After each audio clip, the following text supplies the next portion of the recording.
This morning will be the focus. We'll focus on path issues, and Martin Chapman and his group have prepared slides, and that's it. Martin, please come over.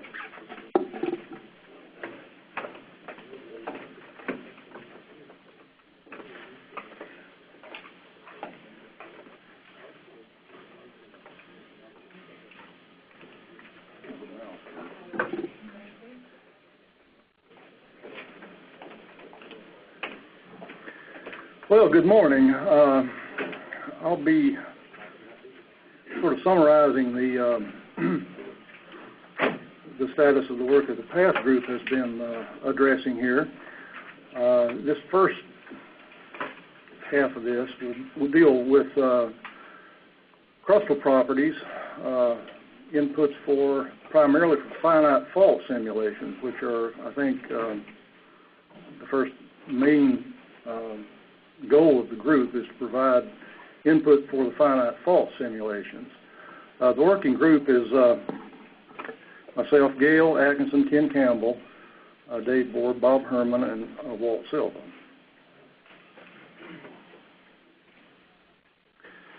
Sort of an outline here, what I'll be going through. I first want to start with sort of a summary of where we're at, or where we were about 1990, with results in terms of crustal structure evaluations that were summarized in the report by EPRI in 1993.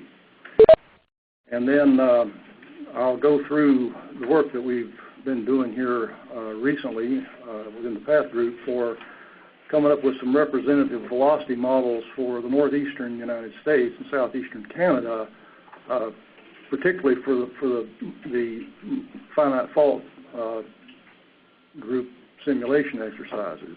And we'll see some of the results of modeling for some of these recent earthquakes that have happened in the last 10 years up in southeastern Canada. The EPRI report that I'll be referring to here is was conducted and finished in 1993. And Volume 1, Section 5 describes the quantification of crustal path effects. They defined 16 crustal structure regions in the United States and southeastern Canada based primarily on crustal thickness, the presence or absence of high velocity lower crust, and some qualities of the upper crustal structure. These are the 16 regions that were developed on the left there. You see a lot of southern Appalachian, central Tennessee, western Tennessee, Lake Superior Basin. Most of this is done primarily on the basis of crustal structure and thickness of the crust on the basis of deep seismic refraction surveys. These are the regions. Again, they're defined primarily on the basis of those three criteria that I mentioned earlier. There's also an effort to quantify and regionalize Q. And this shows you the initial Q regionalization by EPRI. It was based, for the most part, on work by Gupta and others in 1980s, which in turn was based primarily on data that were collected in the 1960s during a program referred to as the long-range seismic experiment. These were stations that were scattered throughout eastern North America to record nuclear tests. And the regions that were developed here are not necessarily overlapping directly with the tectonic region or the crustal structure regions that EPRI used. So there was a lot of effort to try to blend these together in a functional way in that study. This shows you the final regionalization for the Q models. Regions 1 through 6 there, I think. Let's see if I can find my arrow. Are mostly for all parts of the North American region except for the Gulf Coast. This is the Q model that was developed for the Gulf Coastal region. You can see that it's very different. It's a lot lower Q than for the rest of the tectonic regions to the north. In the mid-continent, in the Appalachian region, it's as well as in eastern Canada. These are the numbers over here. You'll notice that they're frequency dependent. They're based, again, on the attenuation of the LG phase at long range for the most part, and you see that it's frequency dependent. At 1 hertz, the values range from about 600 up to about 850, and the exponent on the frequency here is in the range of 0.5 to 0.6.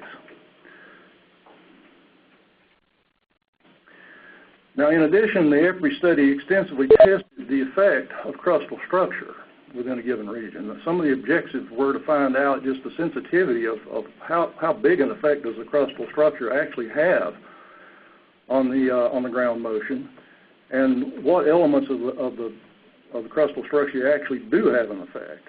And so they were concerned with variations in crustal in layer thickness and layer velocity, of course, Poisson's ratio in the crust, and variations from flat layered models. So they did a lot of testing, particularly with models from the Northeast, Grenville province compared to the Superior province, where there had been quite a bit of data collected previously in refraction profiles.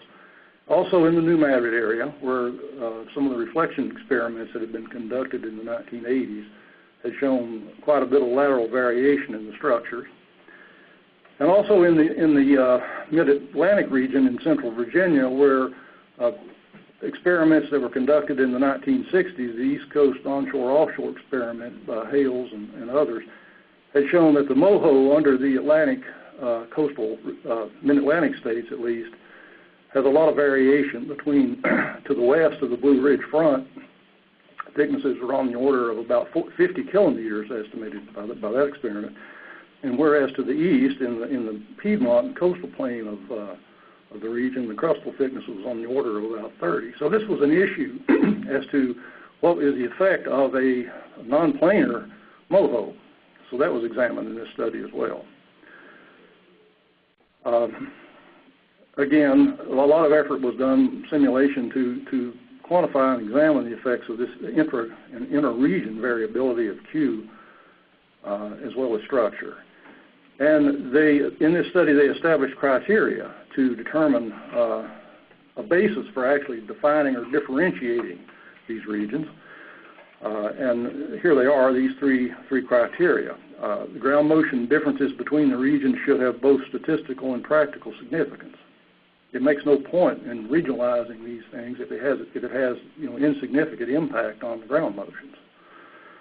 The differences need to be systematic throughout the regions.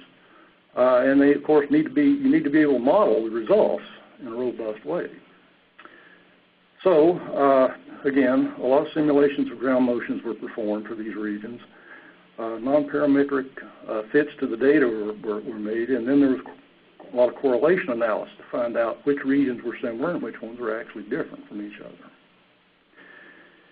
And so the conclusions using the criteria that they established were that there was basically two different regions in the United States. One of them would include everything except the Gulf Coastal region, the other region being the Gulf Coast itself. High, median, and low Q models were developed for these two broad, distinct regions.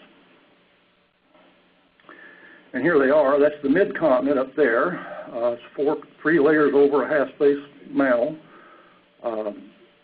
It has a shallow thickness layer of about a kilometer, where the velocities are, shear wave velocities are about 2.8 kilometers per second. And then in the Gulf coastal plain, you see a model here that represents the hard rock beneath the sediments in the Gulf coastal region. Now there's actually another model for the Gulf Coast that does include about 7 kilometers worth of post-Mesozoic and Cretaceous and younger sediments in the area in southeastern Texas and Louisiana, where you have this massive thickness of essentially unconsolidated sediments. So there's actually two Gulf coastal models. The one you're seeing here is for the basement, basically, in that region. Below that are the Q models that were developed. It shows you, in addition to the high, low, and the median for the mid-continent, you see some of the other models that were existent at the time, and again, they're frequency dependent. This is the Gulf coastal model over here with the high, low, and the median. And again, it's substantially lower than what was found for the mid-continent. So what was the basis for this regionalization? At the time, there was extensive use made of these three studies that I'm showing here. The study by Braille, 1989, also Braille and Hines and Randy Keller, and also Steve Taylor's work, particularly in the Appalachian region. Now, these studies are all summarized in Packeser and Mooney. It's a GSA monogram. So briefly, I just want to go through this. Again, now this is circa 1990 results here. And you see on this slide the locations of most of the deep crustal structure profiling work. Again, it's refraction for the most part, long-range refraction, that had been done primarily starting in the 1960s. The 60s were a period of time when a lot of this work, there was a lot of interest in this, and so quite a bit of experiments were done, particularly along the east coast here. Shots were fired out on the continental shelf and recorded inland in this area here in Virginia and North Carolina, and also down here in the Gulf. Large experiments were done in Lake Superior. And so this is the basis now for a lot of what you just saw on the previous slides, these long-range experiments that were conducted mostly in the 1960s. This shows you the contours now for crustal thickness that were developed on the basis of those. Larry has summarized this here and contoured it. What you'll see is that values are larger in this region right in here in the mid-continent. There's shallower crustal thickness here along the Appalachian region. And this is a map of PN velocity.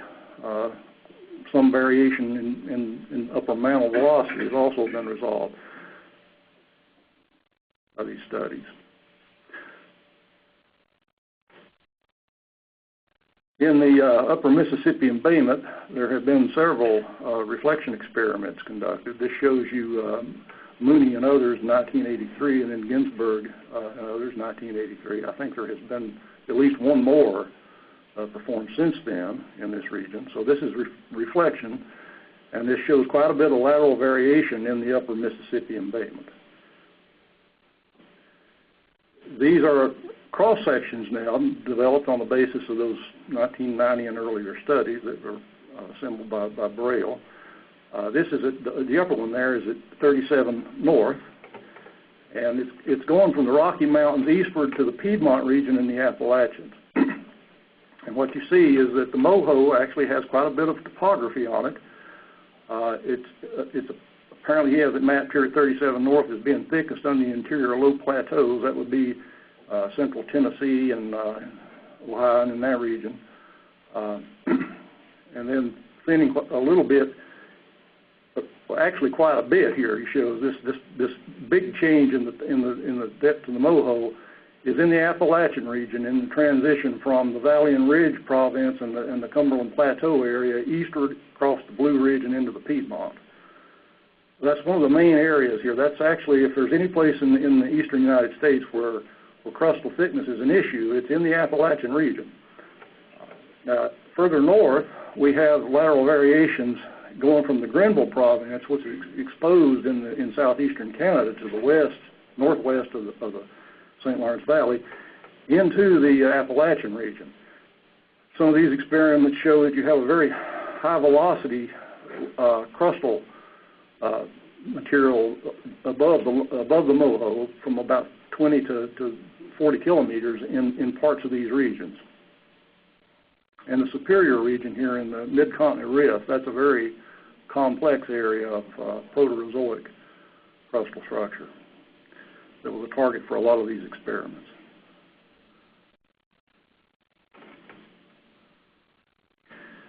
In the Appalachian region, again, now these are old data, and you have to understand that the crustal structure models that you see here are very gross simplifications of what is actually going on.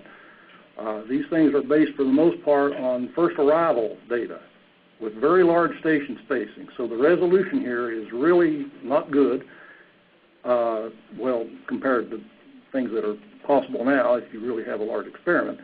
But it was the best that was available at the time. And briefly, what it boils down to is that for stations to the east of a line pretty much like this, coming through here, there's about a 10-kilometer difference in the crustal thickness based on these studies.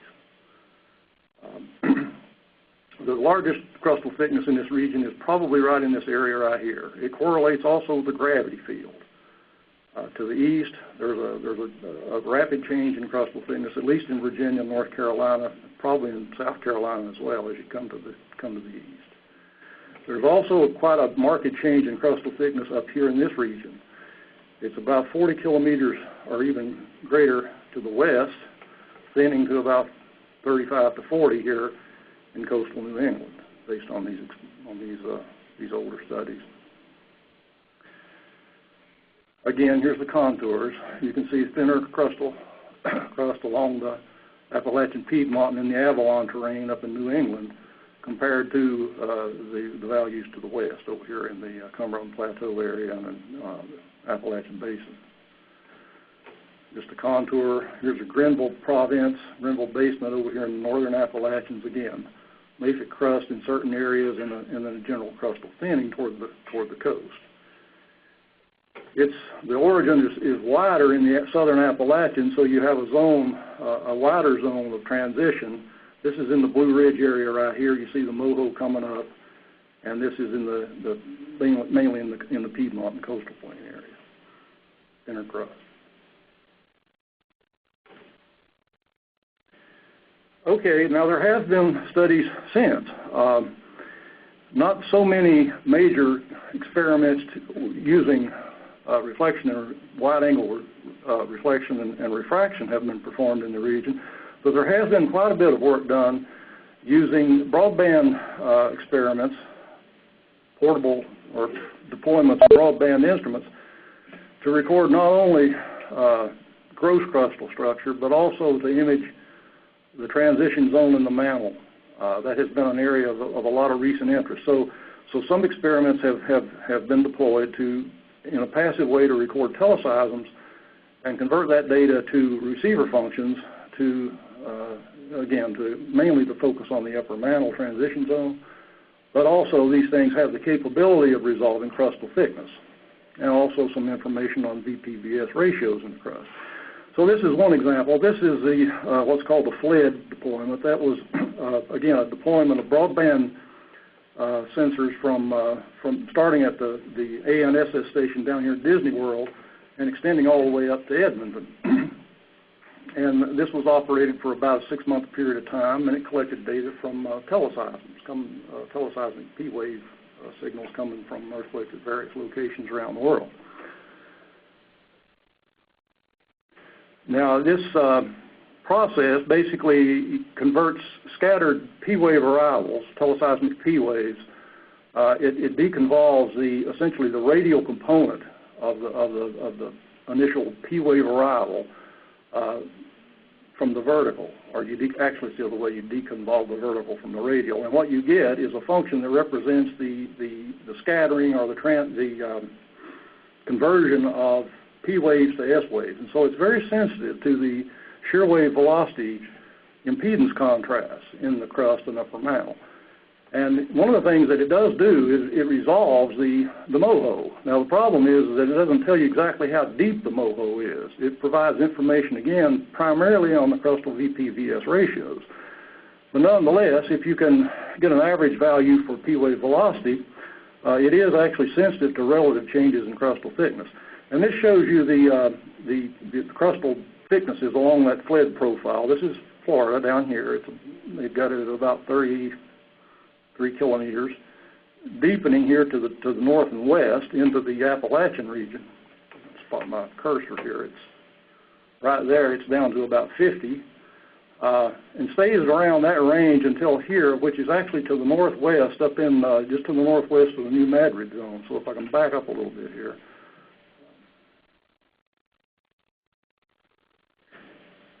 Then here, thickening under the Appalachian region, constant to about right here, and then gets very thick up in this region here.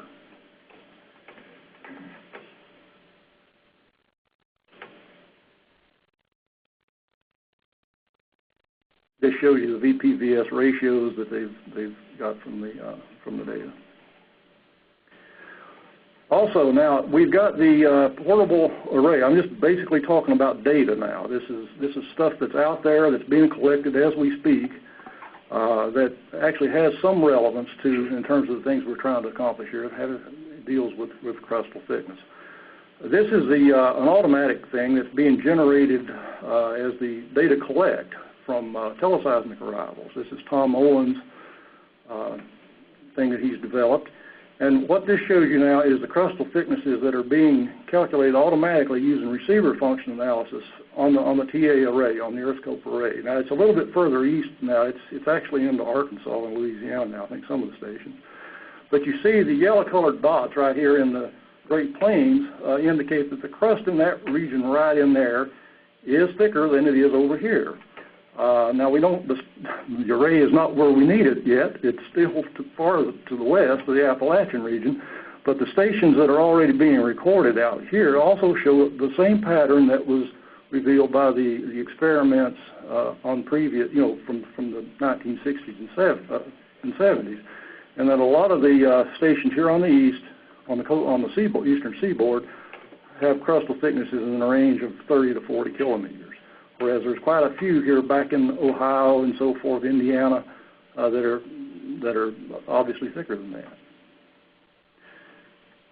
This is an update now of the locations where we do have deep crustal information.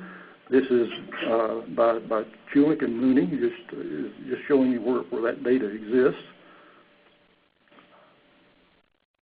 This is contour map of crustal thickness, Chulick and Mooney. Again, you see a region up in here of quite thick crustal structure versus relatively thin here along the east margin of the continent.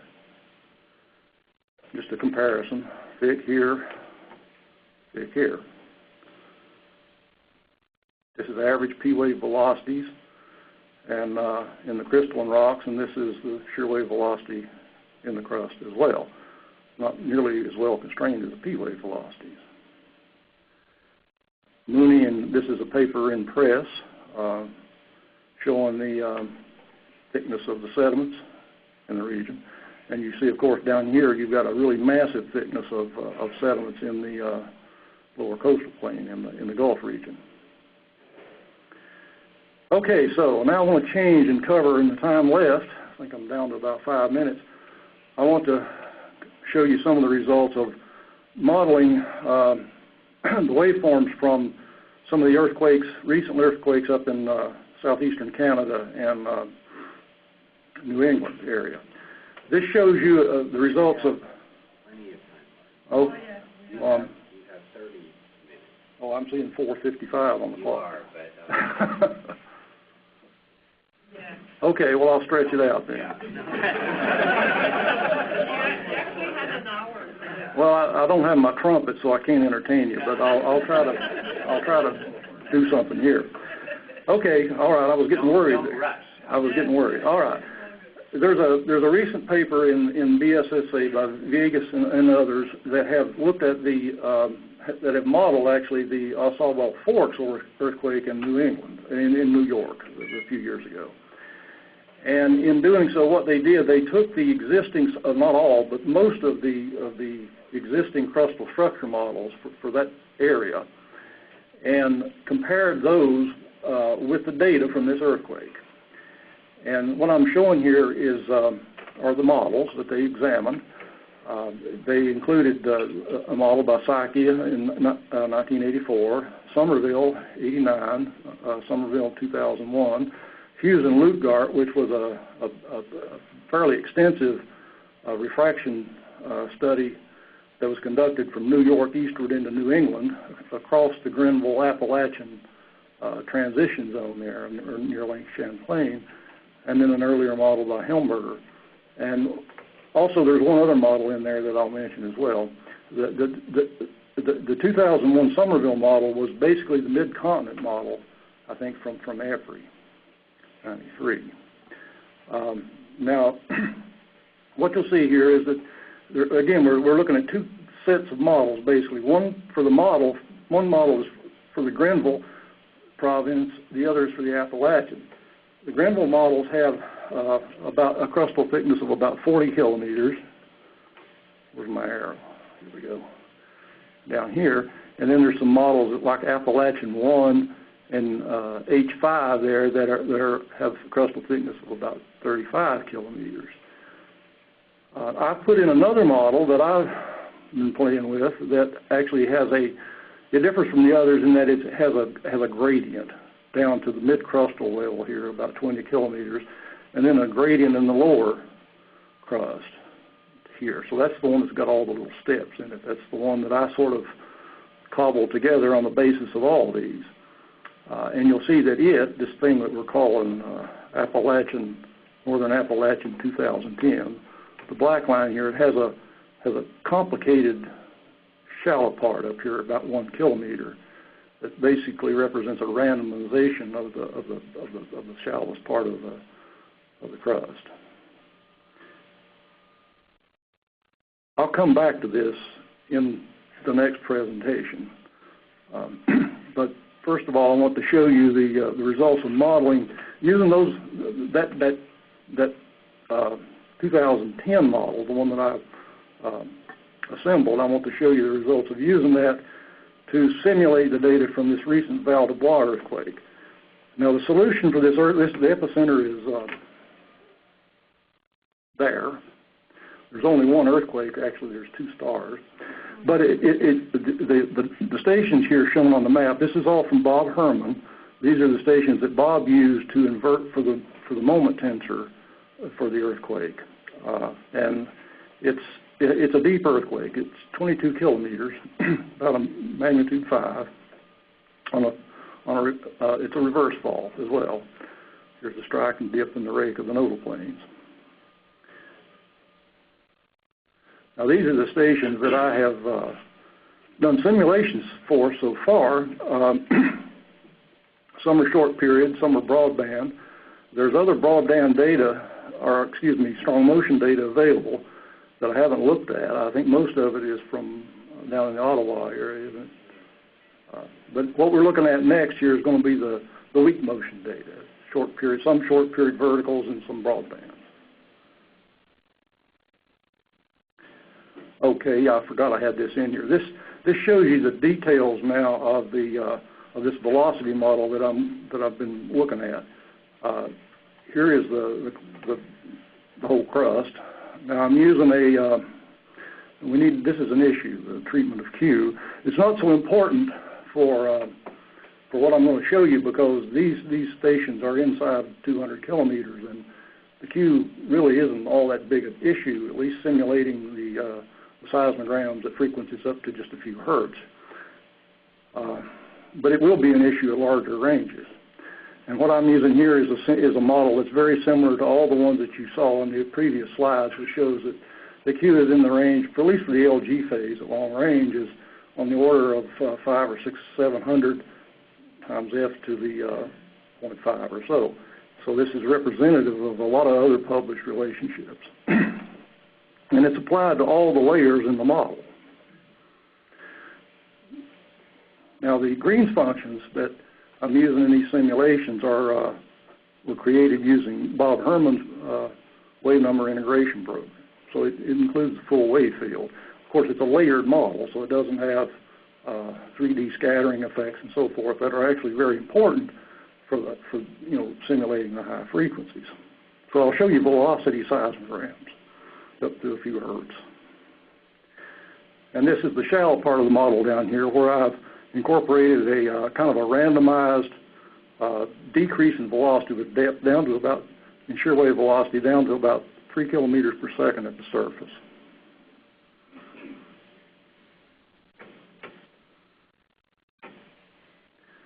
So that's about 3 right there and 5 in terms of P wave velocity at the surface. So this is the nearest station. This is GAC. It clipped. It's a short period vertical, I believe. And, oops, back up. So what we're seeing here below is the simulation. That's the velocity record. They're actually scaled the same. They have the peak motion here would be 1 centimeter per second. It recreates the amplitude of the direct P and the direct S wave pretty well. Doesn't, of course, include the scattered coda of the LG and shear wave. We've got a little bit of reflectivity coming from the lower crust and mantle in the model. I should say that the earthquake, because it's deep at 22 kilometers, it's actually below that velocity contrast at 20. So it would be a much more complicated seismogram if the event was actually shallower and above the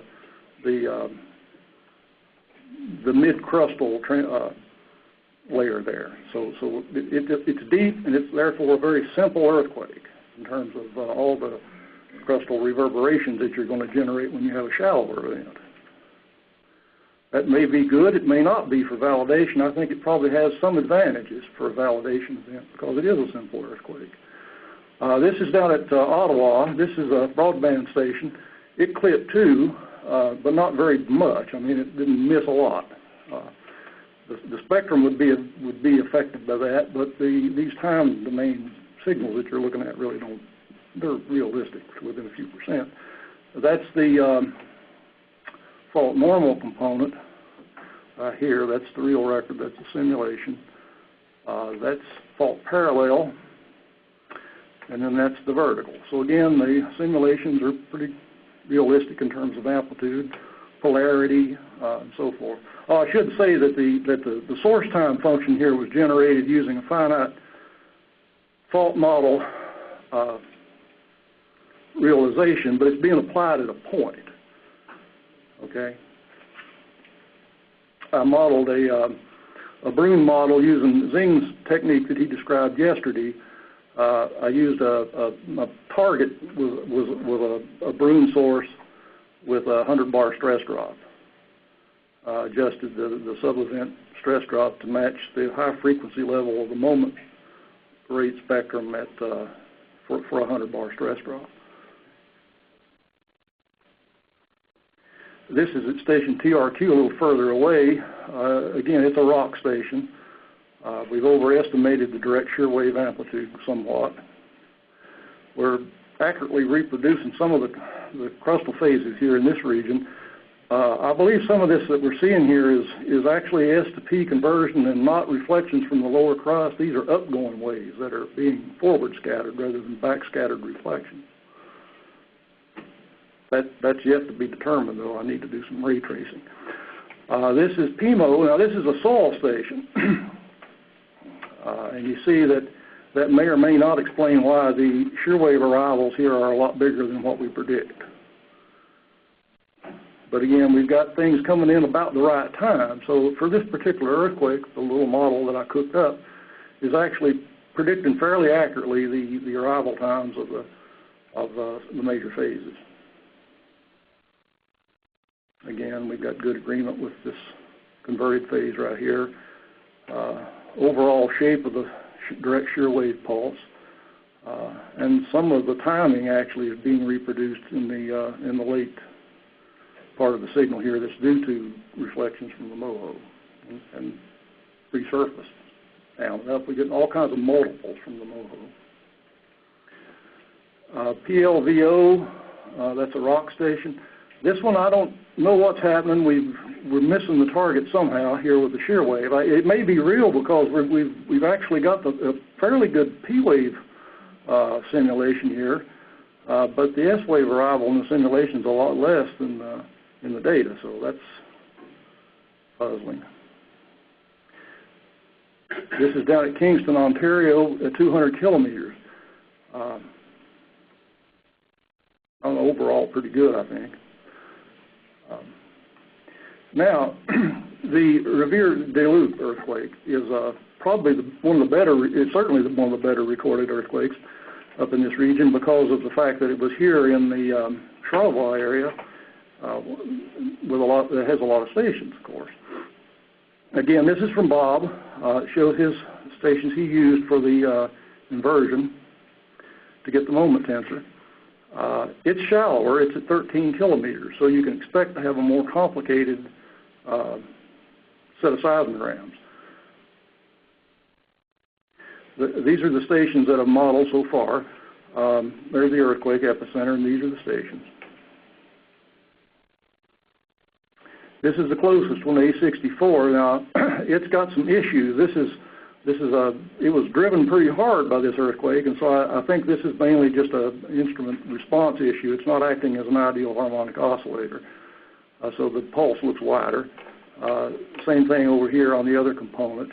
Now, in this case, what I'm showing you here, remember those 5 crustal models that I showed on the previous slide? I'm using each of those to make these simulations. So now this is comparing these various alternative crustal structure models. I should say something about the Q, even though it's not an issue with these close-in stations. I'm using the Q structure for all but the first one here. This is the model. This is the one that I developed, the one with the gradients in it up here at the top. These others are, this is the Appalachian model from Villegas. This is the Grenville model from Villegas et al. This is an alternative Appalachian model from Villegas and others. And this is the Mid-Continent model from Victory 93. All these models, except this one right here, use the same Q structure that was developed by Somerville 2001, which is a discrete frequency-independent Q model for the crustal layers. Okay, so what you see now is the effect of varying the crustal structure models here on this. Okay, I'll go to the next one. Again, this is for the fault normal, fault parallel, vertical components. In this case, it's at 27 kilometers. And the amplitudes are okay. The waveforms don't match very well. We've got something going on here in the simulations that isn't represented. I wish I had a laser. Has anybody got a laser pointer? I can't see it from this angle, but I have to look at it.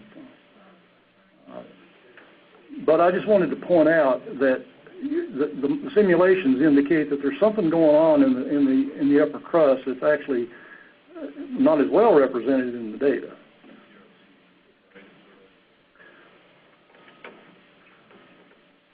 But overall, the amplitudes, at least, of the direct S waves seem to be reproduced pretty well. Now we're getting far enough away to where the instruments, in some cases, are not being overdriven. This is A16 at 37 kilometers. Now, in this case, you see that our crustal models, for the most part, are, in fact, representing this, I believe, and the amplitudes and shapes of the direct S wave arrival. Can you deal with the mouse? We have a laser. I can. I'm not going to be able to. Yeah, I can't. Yeah, I have to just get down low and look at what the angle.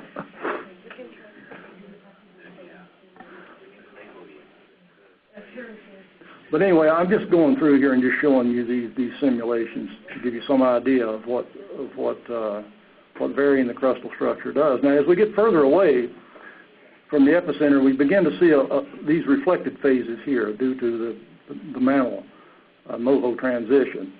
And the chief differences in the various models that we're using here is the timing of these things, because they have the MOHO at different depths. They have different lower crustal velocities as well as different upper crustal velocities.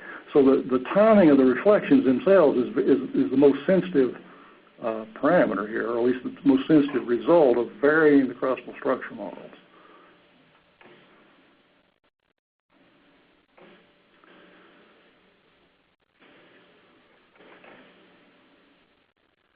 Here's A61 kilometers.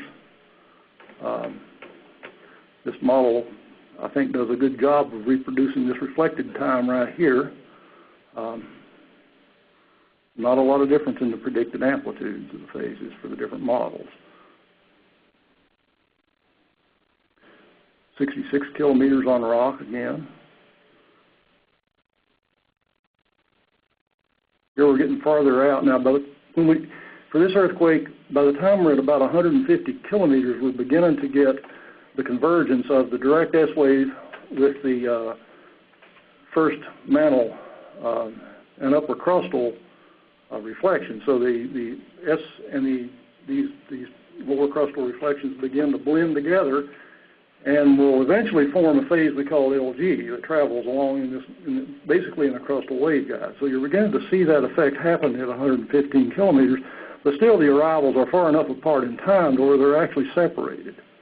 Now, one of the things that happens here when you take the Fourier amplitude spectrum of this part of the seismogram, you see what you've got, at least in the synthetics, is a series of pulses. If you look at the Fourier amplitude spectrum of a series of pulses separated in time from each other, you get a very modulated spectrum. And looking at the slope of that spectrum as a function of frequency can be very deceptive if you expect that to tell you something about attenuation. What you actually see is the scalloping or spectral modulation of these individual pulses.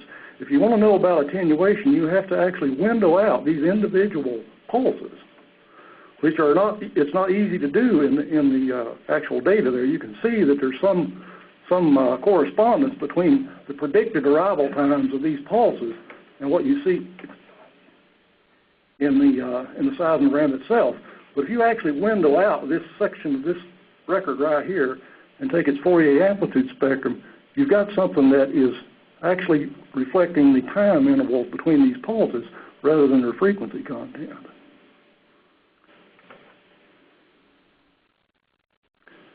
Okay, moving on a little further.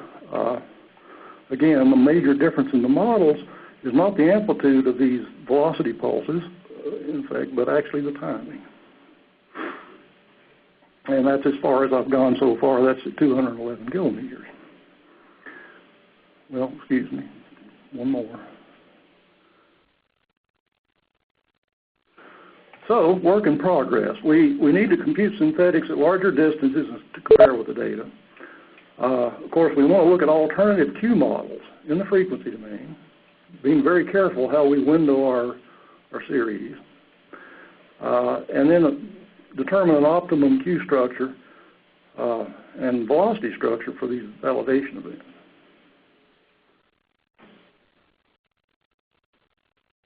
I guess that's it.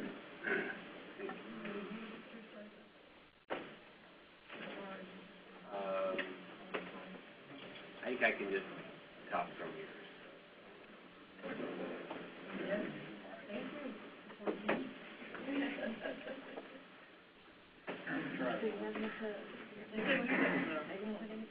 Not just yet. We'll come back to this. So we've summarized a lot of data here, and part of, I think, what we need to start with is the concepts that we want to find regionalizations that matter, right? They need to be significant and compelling for us to go to the complexity of breaking the eastern U.S. into more than one zone, whether we've used two or not. The evaluations that were done in the EPRI report went through suites of simulations, and I think you showed that and determined, yes, we see differences in a lot of the regions, but most of that could be accommodated with just a single model and living with the additional variability that came about from that. The central question I think we need to start with, is there new information, models or data that would tell us we do have some, again, significant differences in the resulting ground motions in these regions? And those could, here we're talking mainly about the crustal structure part, but we'll also have to be thinking about stress drops as well. Do those also change? We heard Monday, was it, or Tuesday, when I think John Adams had mentioned, well, offshore is different and it's not propagating the LG waves, and that's a different zone. And we hadn't dealt with that region before, I don't think. But in what we've got here, is there new information that would really say we need to do something beyond Of the eastern U.S. and the Gulf Coast, which has a big difference. Or we don't need to decide that decision today. It's what additional studies, what do we need to do to move forward to be able to say, with what you've shown here, how many regions are identified or are warranted? I think we need to get a documented update, really, of studies that have been done that are potentially relevant. I've shown a couple of things that had to do with the receiver functions that contribute to our knowledge of crustal thickness. I think that needs to be thoroughly documented. I haven't done that, actually. I've just included studies of which I'm aware. At this point, I'm thinking that there is pretty good evidence that the crustal thickness in the Appalachian region is significantly different than to the west. Now, whether or not that has any real significant impact for this project, it needs to be determined somehow. I mean, the only way I know to do it is to follow the same path that was done in 1993, which is actually do simulations, and we haven't done that yet. So maybe the task that we need first is back to compiling, again, all the current velocity structures that we have, and almost just repeating the exercise of pushing those all the way through some simulation program just to see impacts on attenuation with distance. I don't think that we need to plow the same ground. I think what we need to do is to quantify as best we can the crustal thickness variations between the Appalachian region and the mid-continent, as well as any updated information on crustal structure in the Gulf coastal region. That was where the biggest issue was last time in 1993, and it still remains to me the biggest one here is what is the effect of wave propagation in this very complicated Gulf coastal region, to the extent that that's an issue for the project. I think it is. I think there are some issues with that. So I see it as being focusing on the Gulf coastal region and then the Appalachian region. We need to have a thorough idea of what the latest information is on data for those areas. Walter, we need you actually to come up here. Sorry about that. Can you show your slide of sediment thickness? Yes.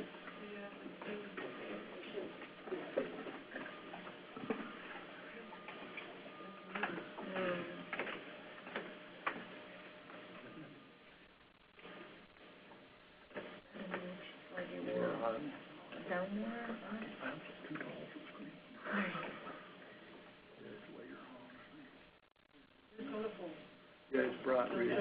They'll jump at you.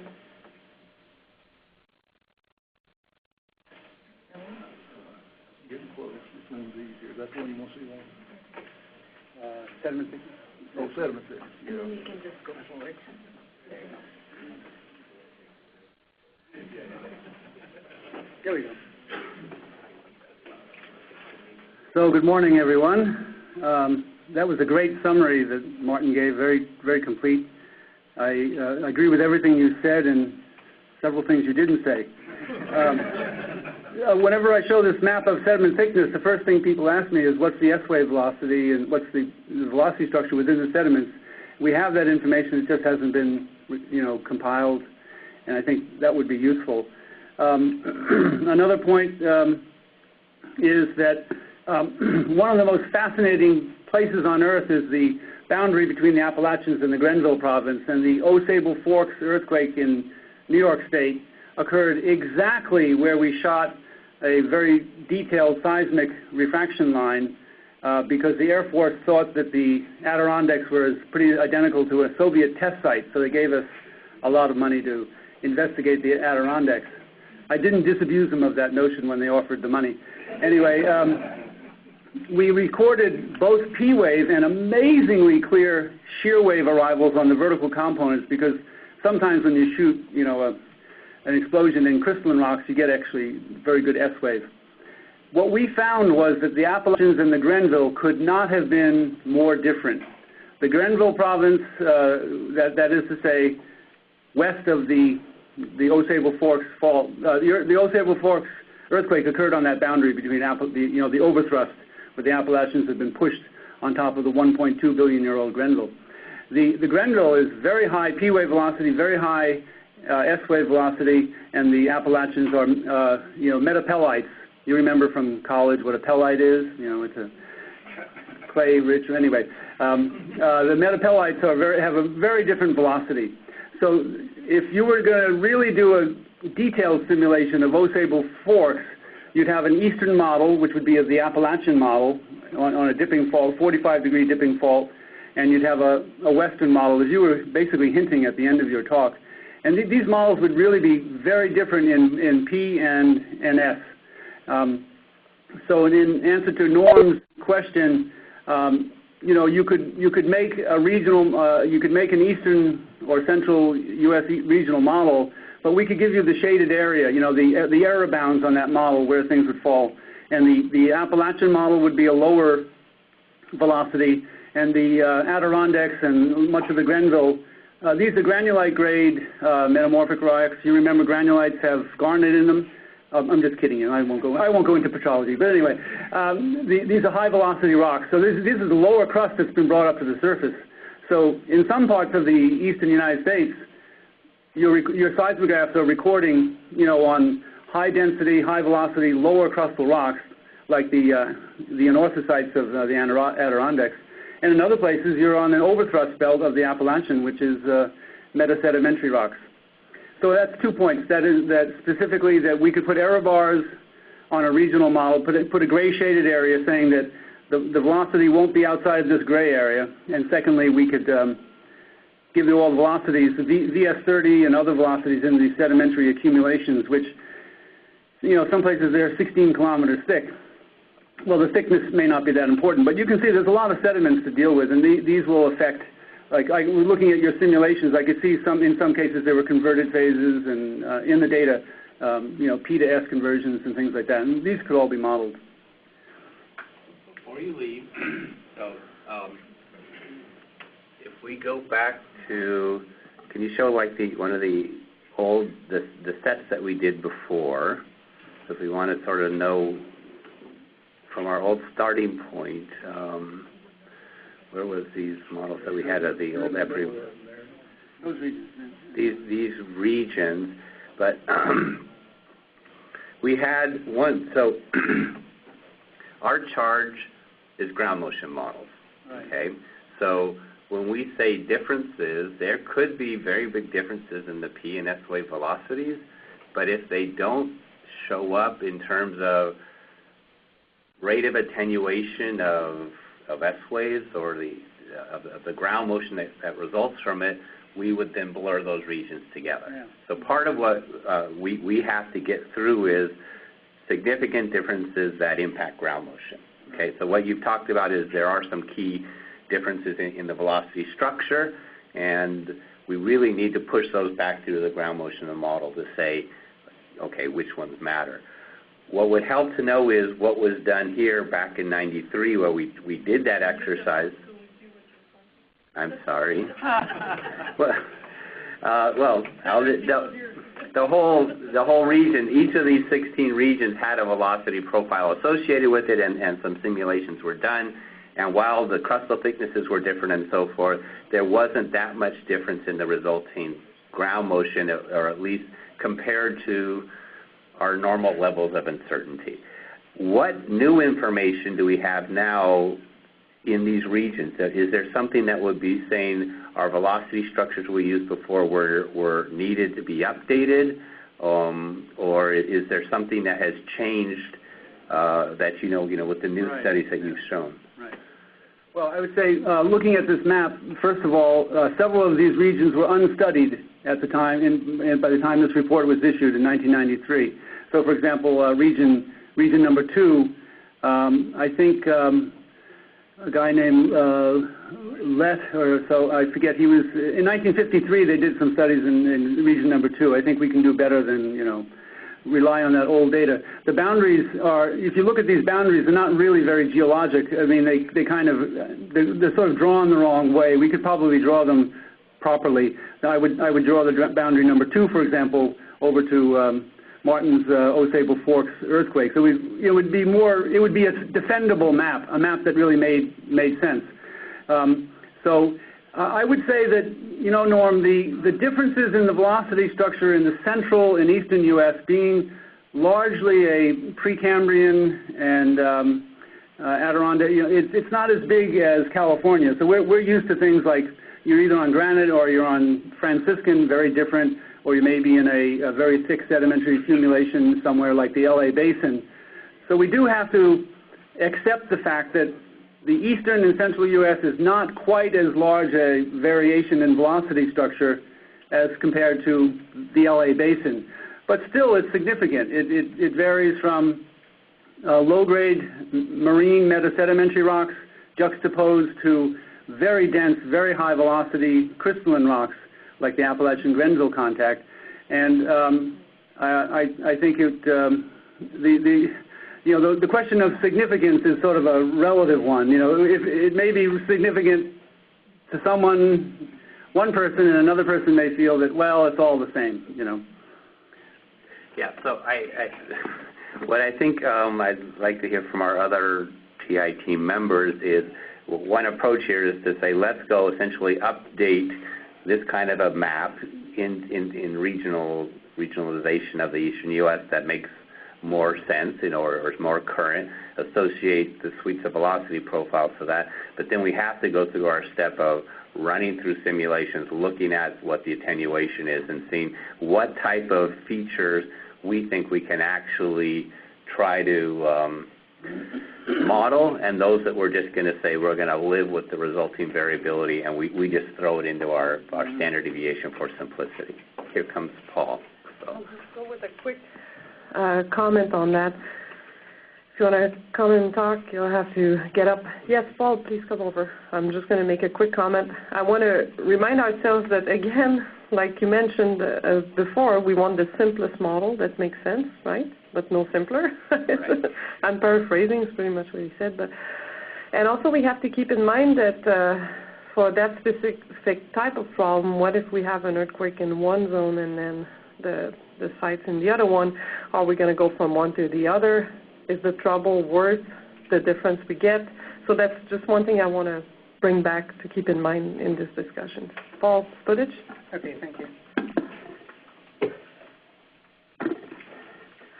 I guess I would like to see an inventory of all the recent, i.e., I don't know, since they've started deploying broadbands, recent modelable earthquakes in the central and eastern North America, and which ones have been modeled synthetically and which ones haven't.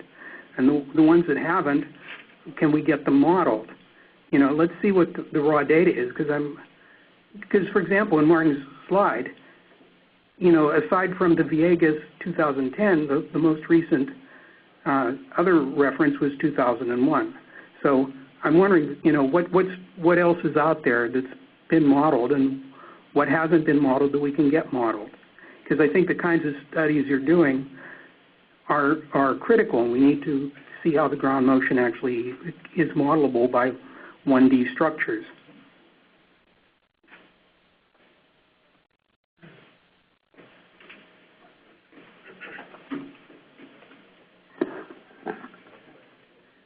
Yeah, I agree with Paul, but I also think that the simulation studies that Norm mentioned are important to try to see if they can give us some insight as to the geometrical spreading. Does it go as r to the minus 1.3 or not? Also, the difference in crustal thickness may impact if there's this flat zone or even an increase, like from 70 to 140 kilometers that Gale has found. That should depend on the depth distribution of the earthquakes as well as the crustal thickness. So it'd be nice to get some handle on that. And also, Martin yesterday mentioned, he didn't mention it here, but he mentioned that he's finding perhaps differences in attenuation of vertical components versus horizontal components. And that's very important because a lot of the old data is vertical components only. And mixed in with all of this stuff, aside from the impact of the different crustal structure, is focal mechanism of these earthquakes. There's a whole range of simulation studies that could be very important and give us a lot of insight. I'm wondering who's going to do those. You're in the path group. We have a simulation group, and who is going to take responsibility for doing those very careful set of simulations? Well,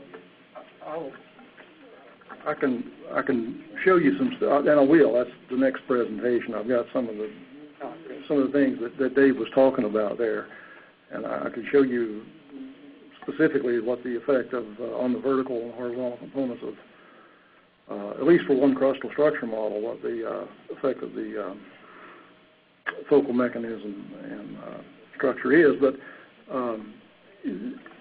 yeah, that's a big thing. I think simulations do give us a lot of insight, and somehow we have to get that factored in here. So I would just say, David, I run to the microphone, follow my own rules.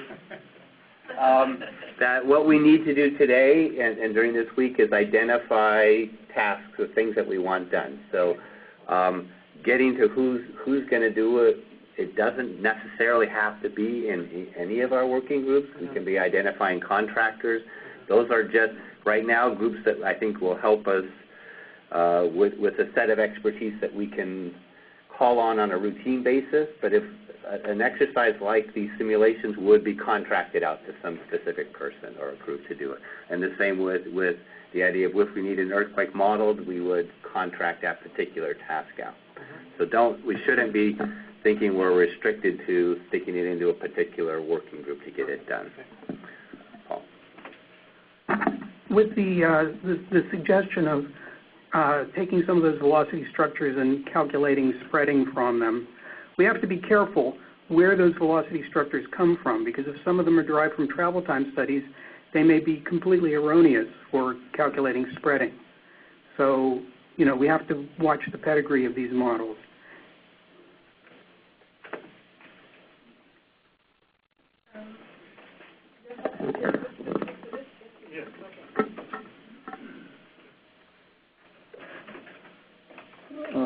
When we did the regionalization that you see here in the 1993 EPRI study, there were not a lot of recordings with which to test regional differences of attenuation. But now it would seem there's a lot better data. And so I'm wondering whether part of the methodology might be to actually look at data to see whether you can see significant differences in attenuation in the data themselves. Because it would seem that would be a very desirable approach, as well as looking at simulations to see if you could see differences in the data. And to do that, you'd have to be very careful about what data you looked at. For example, if you're looking at these events that have been discussed up here, and near the boundary between the Appalachian and Grenville provinces, you'd want to look at data separately in those two provinces. So you'd want to see, and maybe, Walter, you looked at this, you'd want to see whether things attenuate differently from a given event in the Appalachian versus Grenville provinces. And I think if you could see that effect, you'd be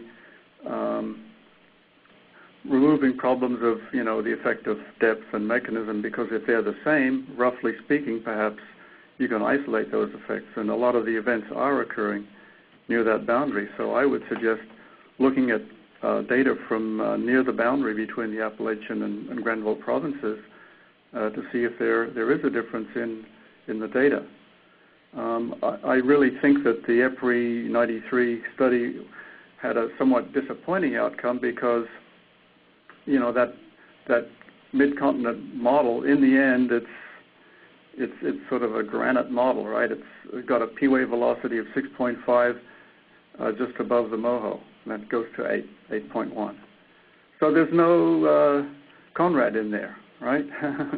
I think that's really unsatisfactory, because we know that in the Appalachian there's a Conrad, and then as soon as you go across to the Grenville, there isn't, and those things have got to have different geometrical spreading. And so I think that was, I really do think that there ought to be a significant difference. And what I'm suggesting is, rather than just try and model it, maybe go and look for it in the data.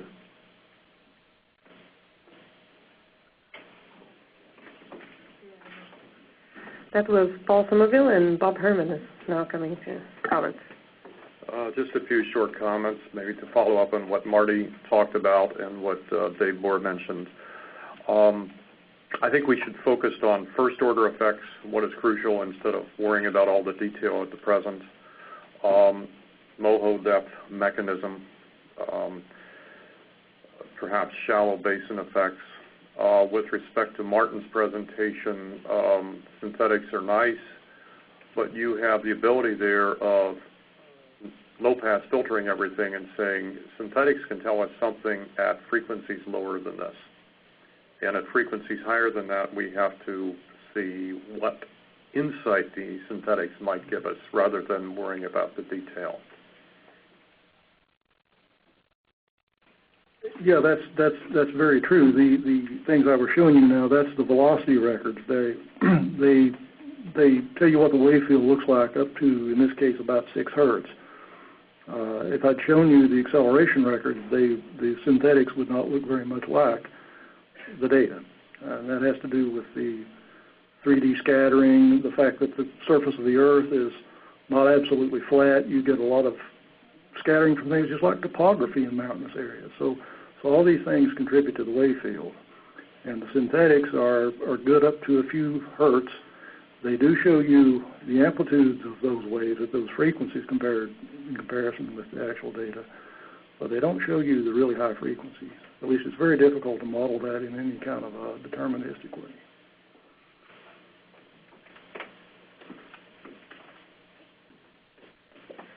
Jack Boatwright. I'd just like to reaffirm something that Paul Sputic said, and it ties in with something that Paul Somerville said. But the point to bring out is that now we have very good, from my point of view, broadband networks in the Northeast. We have much better data than we had 10 years ago. The idea of having an up-to-date database of events that are modelable in some sense is a very trenchant idea, and the idea of continuing to model all the events that we've gotten against these various models is also very trenchant.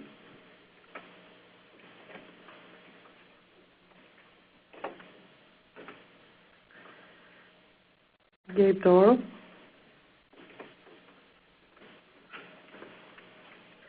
One comment from the hazard perspective, and what we have seen in the recent license applications is that at high frequency, it is the short distances that matter, and so issues like the 1 over R versus 1 over R to the 1.3 and so on are very important, and these crustal properties matter for that. On the other side of the spectrum, a long period, we're seeing, and that may or may not be real, but what we're seeing with the April 2004 attenuation equations is that the events like New Madrid at 500 kilometers or more turn out to be important. And so issues like crossing boundaries and whether the attenuation is the same going north or going south or going east of New Madrid or Charleston does matter. So all these issues are extremely relevant, and we have to deal with them. Because again, we're covering a wide frequency range, say 100 hertz, what we call high frequencies, 20, 50, 100 hertz to 10 seconds. These issues tend to matter. So there's no easy answer, there's no shortcut. That's a very pertinent comment, although it's pretty sad because it means that we really have to look at it more in depth. If it was only affecting high frequencies at close distance, then we could just look at regional paths. But if we're thinking now that they're going to cross different things, it's going to be actually important in terms of ground motions, which is the focus here, then we're not out of the woods yet. Our charge is then to have a clear set of rules as to how we would implement these models if we're going to cross boundaries. Not at the microphone. Okay, so Norm says that on the record is that the goal is to have consistent and clear rules when we cross boundaries to deal with that attenuation overall. Any more comments from the resource experts today? Issues, insight, ideas of other. I think you covered a lot of ground in terms of what is available now. But is anybody aware of other publications are relevant to this, or Ken, you have something else? Ken Campbell. We tend to think about a forward simulation type of model, that the results from all of this would be used in a forward type simulation model for purposes of generating the GMPs in the East. I'm going to propose the hybrid empirical method, which actually relies on the difference between the propagation characteristics in the East versus, say, the West, where we have data. So it's also important there. This adds another complication, right? So we really need to know the relative differences between the two regions. So it's not just in an absolute sense. We really need to understand the two regions. And granted, we have more data in the West, so maybe those are better constrained, but we just have to be careful that it's a consistent, when we look at the differences, we're looking at them in a consistent manner, because that's going to be important for the hybrid empirical approach.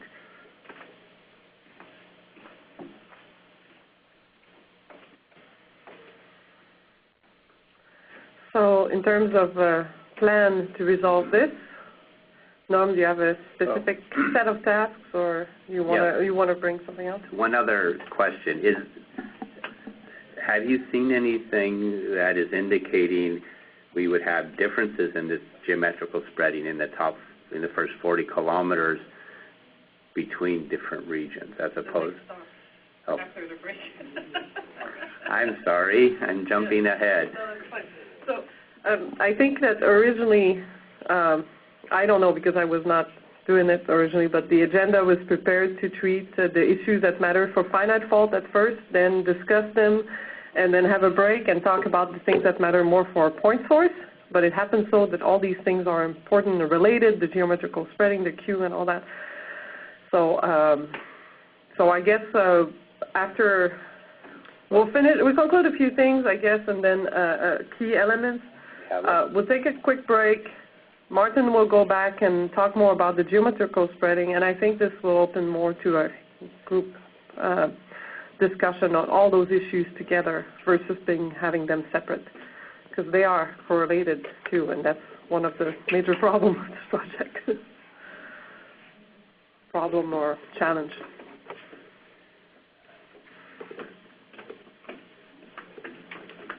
So hang on a second.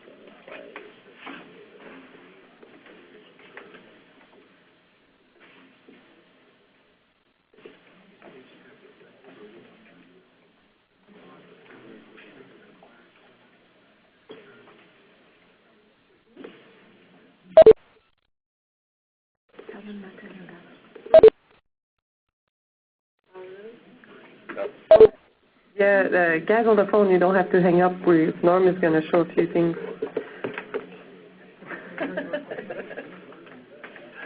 Okay, I just want to as we go along, I'm trying to make sure I capture what people just said. So go to the next one.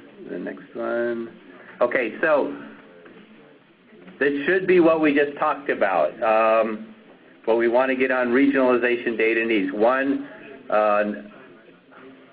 I'm going to wait until I've got attention. Dave. Yes, sir. Sorry. Thank you. I know you are, but then you need to come up and use the microphone. Okay, one, develop an updated regionalization so that map that we had for MEPRI can be redone with better representing our geology and so forth with new region boundaries and updated velocity structures. Okay, so that would give us the candidate regionalization to start from again. What was talked about as well is an inventory of what events have been modeled in those regions, and I put here get the important unmodeled events modeled. I don't know that we can do them all, but I think we can pick some of the more relevant ones if there's certain regions that we haven't that aren't covered yet. We talked as well about our criteria for regionalization is on ground motion. It is not on crustal structure. Okay, now to the extent they're related, it will come through, but our fundamental criteria is a ground motion model. So we need to run simulations so that we can look at the significance of this difference in ground motion space and then make the decisions whether that complexity is warranted to be added into the region. There was a talk about looking at the differences on the rates of attenuation of vertical and horizontal for these as well. With so much of the older data based on verticals, that's really a key feature that we know whether we can use the verticals or how they need to be modified to be able to get us estimates of horizontal shaking. And then finally, what Paul was talking about, looking at differences in terms of their significance, not just on modeled values, but on what the observations hold themselves. We've used modeling before because it can be more consistent, at least in terms of applying the same approaches everywhere, but clearly we want to check what the data are telling us as well. Was there anything I missed in terms of sort of topics that we would be laying out as tasks to get done? Bob? The boundary issue, crossing the boundary is a big issue in the application. How am I going to do this? Okay. Maybe there's data that really looking, Texas is controlled by right now. So we really need an evaluation of how to treat crossing boundaries, right?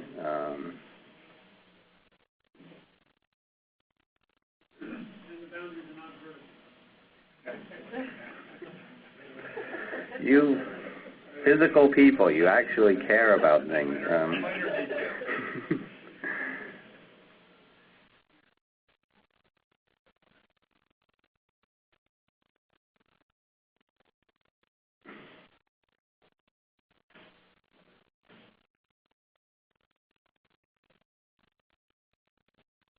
Okay, something like that? Yeah. I don't know how we're going to deal with non-vertical boundaries, but that may be the next version of this whole thing. But clearly having rules how to implement. Yeah, if we're going to regionalize, we need a rule, and I think that was part of what we didn't do in the EPRI study. We gave them 2 regions and didn't say what to do when you cross those, when your site's in one region and the earthquake's in the other. So those have to be looked at. And it may be back to running now at least a 2D model or something like that to look at some of those effects. Anything else?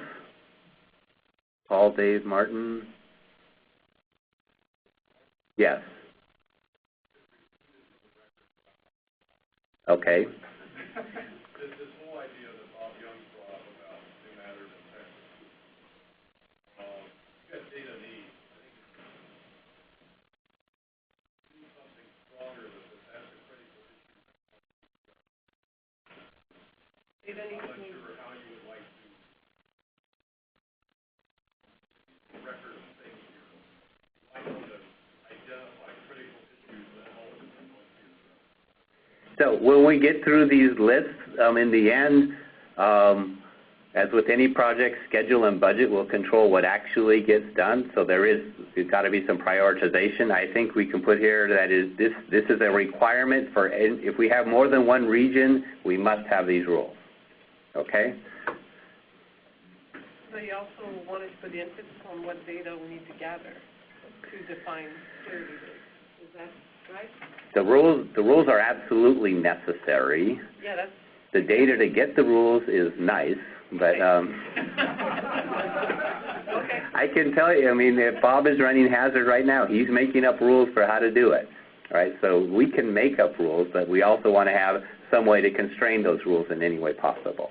At least a little bit, right? Sure, At least sure. one data point or something, right? I will say here, use data and or simulations, right?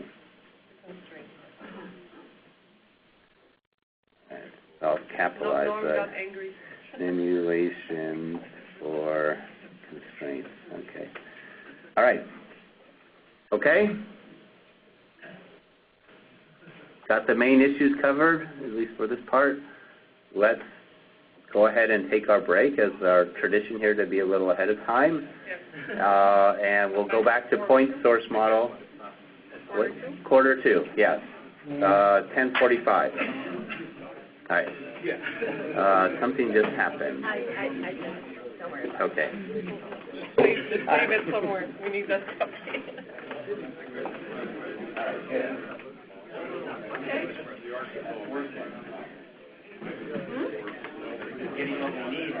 Yes. It was free before. That part. Yes.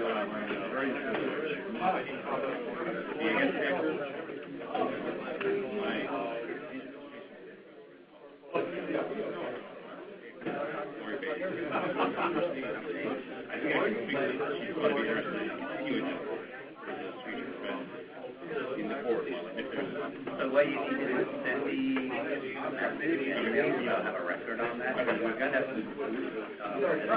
he said he's going to wait contract.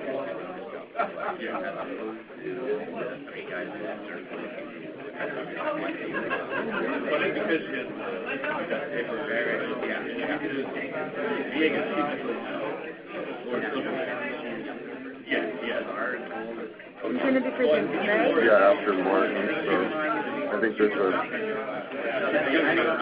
there better be a PowerPoint that says peer engineering. If there's not, then I'll just get up and wave my arm.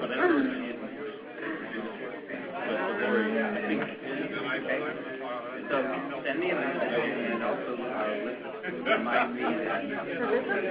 Yeah, that would be it.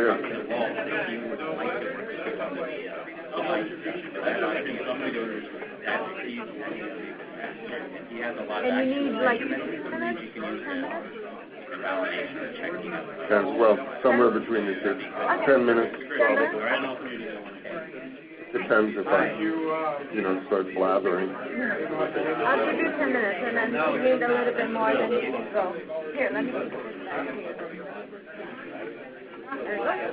Okay, thank you. You're welcome.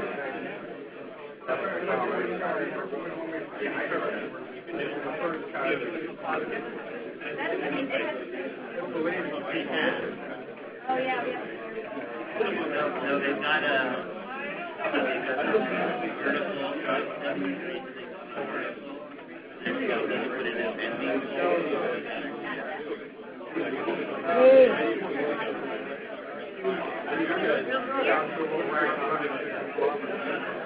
I think so, because we want to make sure it's in there right.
Okay, we'll do round 2 with the PATH working group.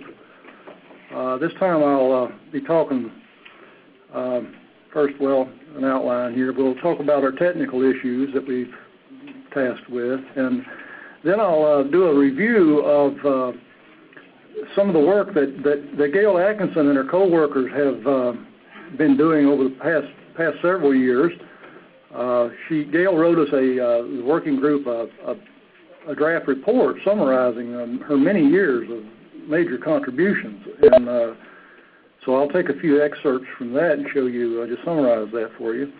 Also, Bob Herman has been, of course, working on closely related issues in the eastern U.S., and so I'll summarize some of Bob's results here, and of course he's here and he can correct me if I say any lies or anything like that.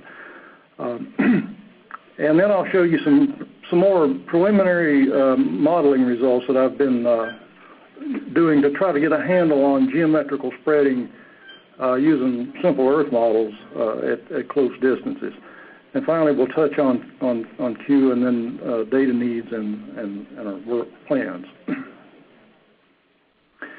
So the key issues for our group are, number one, just basically how does attenuation rates change with distance due to wave propagation, multipathing, scattering, and inelastic loss. That's what it all boils down to, really. And then in specific terms, is the rate of it, what's the attenuation rate near the source? After all, we're talking about strong motions here, and it's when you're inside about 100 kilometers where things really start to get serious. Is the attenuation rate, or what we call kind of loosely geometrical spreading, is it at some rate other than simply 1 over the hypocentral distance? And then another issue, of course, is regionalization of these wave propagation properties.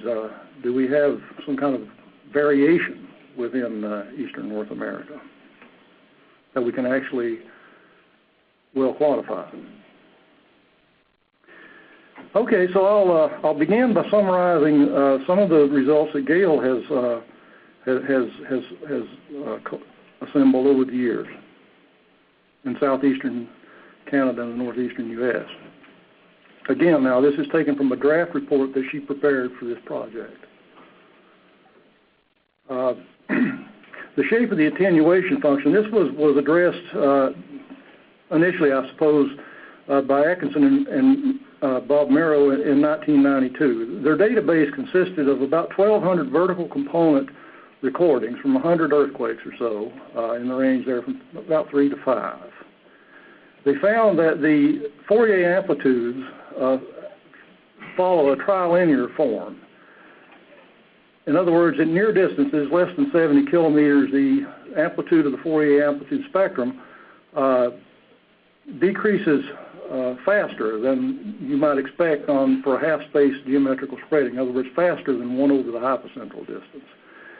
It then, curiously enough, flattens out between 70 and about 130 kilometers, and at larger distances begins to decay as that is at the rate expected for surface wave spreading, which is 1 over the square root of r. They also determined or estimated an inelastic loss, or Q, as a function of frequency of about 670 times frequency to the 1/3 power. Now, Gail also notes here that other models with different values of Q could fit these same data almost as well as the Atkinson and Merrow 1992 model. And that's at larger distances in particular, your geometrical spreading and your Q have a kind of a trade-off effect. The Bourne-Atkinson ground motion prediction model from 1995 was based on point source stochastic models and a 2-corner frequency source. Now, in this case, the attenuation model, again, was based on the trilinear form from Atkinson and Merrow, and with the attenuation near the source is a little bit as 1 over r in this case. They essentially used 1 over r with a slightly different Q model, 680 times frequency to 0.36. Now that value there, 680 times f to the 0.36, was similar, if you actually plot the functions out, similar to the model that was derived by Benz and others in 1997 using ANSS data, broadband data in the northeastern U.S. As years go on, we get more and more broadband three-component data in the region. And in 2004, Gale looked at the empirical data set again using this expanded broadband data set. In this case, there were 1,700 seismograms from about 180 earthquakes, again in this range from about 2.5 to 5.5. Again, the conclusion was that the vertical component data show this trilinear attenuation, in this case as r to the minus 1.3, from about 10 to 70 kilometers, actually increasing in the distance range from 70 to 140, and then falling off as surface waves at larger distances. And she fit a polynomial function to Q, in this case to reflect the fact that at frequencies below 1 hertz, Q should not continue to decrease as 1 over, f to the 0.6. At some point, it has to begin to flatten out and maybe increase with lower frequencies. So that's what that polynomial fit does there. At frequencies greater than 1 hertz, it still is the same shape as in her other models, about 890 in this case times f to the 0.3. This model is also close to that was originally proposed and developed by Atkins and Mario, but the near source data seems to indicate a steeper fall off of geometrical spreading. And this just shows the plot of the data. The line there is 1 over r spreading. The distance range is from 10 to 100 kilometers. The open circles are showing you the data points, Fourier amplitude spectrum, in this case at 2 hertz. And then the boxes with the error bars on there are actually the bands, the data bands. And you can clearly see that, that it's steeper than 1 over r. This is the database now for the 2004 study. The green symbols are showing you the pre-1990 short period, for the most part, data on the vertical component. And then the red shows you the later, the broadband data that has become available subsequently. And there are, of course, 3 components. And there's quite a bit of data, of course, between 10 and about 100 kilometers now. And a lot of it is 3-component data. This is showing you this trilinear shape to the geometrical spreading. It's falling off at 1 hertz here. It's falling off a little bit steeper than 1 over r, flattens out in this distance range from about 70 to 100 kilometers, and then decays at a 1 over square root of r rate at larger distances. And this is the 5 Earth results. That's all vertical data? I'm not certain. I don't have it. I don't. Actually repeat the question. The question is this all vertical data? And I'm not, at this point, I'm not sure.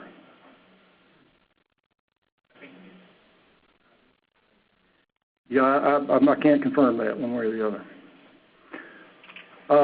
So that's a summary now of Gale's results in terms of geometrical spreading and Q based on the southeastern Canadian data set. They've also assembled a really important data resource now for engineering seismology. It's called the Engineering Seismology Toolbox, and it's available at that website there. And it consists of processed time series and response spectral data for a lot of the events that have gone, that have gone into the development of these models. So that's an important data resource for the group. And it's discussed in the recent article in Seismological Research Letters by the Sastorians and Gale Atkinson. It's in press. It hasn't come out yet, but it'll be in the next issue.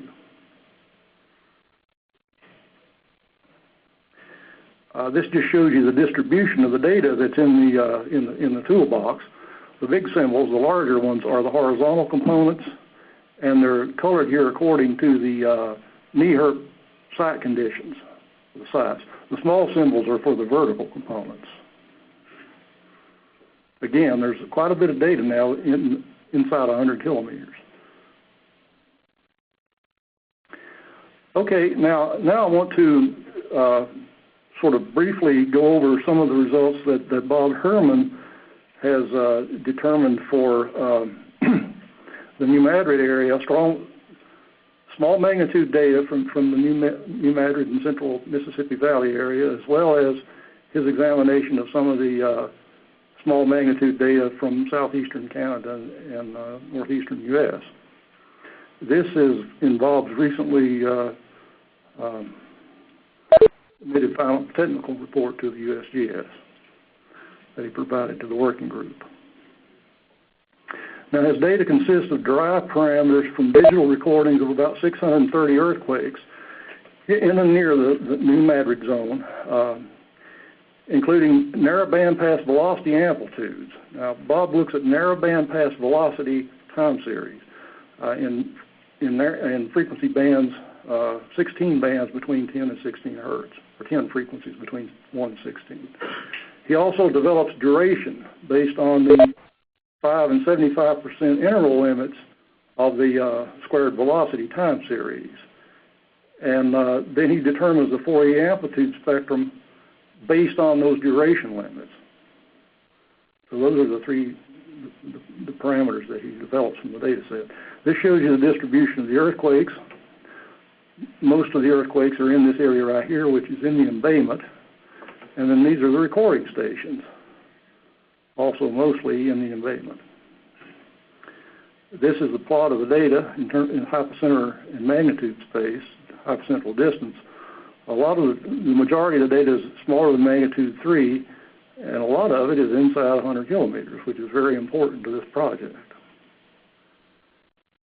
Bob's done similar analysis for the data from southeastern Canada. He uses the same parameters, and in this case he's downloaded this, I believe, from the AutoDRM at the Canadian National Data Center. There's the distribution of the earthquakes and recording stations. And here's the same sort of plot for hypocentral distance and magnitude. And so finally, here is the comparison of the two data sets. Over on the left, we have the results from southeastern Canada, and on the right from New Madrid. Now, we have plotted here as different colored lines the Fourier amplitude spectrum of ground velocity. The 1 hertz has some issues, but the thing here, what you should, I guess, understand about this plot is that it's the DR function. It's the attenuation with distance is what we're looking at here, what we're focusing on. And if one of these curves was parallel to 0 here, right here, that represents 1 over r geometrical spreading. If the line is above that, then that means that the amplitudes at that distance are greater than what you would expect for 1 over r geometrical spreading. If it's less than that, it's smaller than what you would expect. And in the distance range from about 40 to 150 kilometers, you'll notice that the New Madrid values are larger than the ones from southeastern Canada. So that's the significant result that we want to note here. In this distance range from about 40 to 150 kilometers, the New Madrid data have larger amplitudes than Canada over a wide frequency band. So future work for our group, we need to investigate this difference and see if we can determine what's causing that. A lot of the stations, of course, in New Madrid are in the embayment, so site response effects probably play a role here in what we're seeing. Okay, so that sort of covers the results of to date with the examinations of these small data sets. Again, we've got a lot of future work to do in comparing these things and seeing if we can understand the differences. What I want to do next is show you some of the results of some simulations that I've done using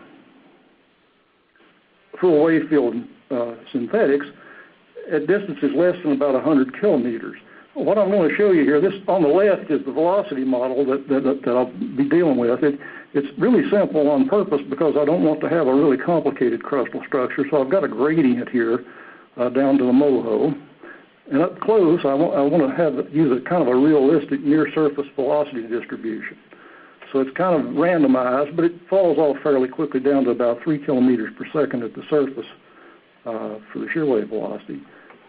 Using a very dense receiver grid over here of about 7,000 receivers in a range from 0 to about 120 kilometers.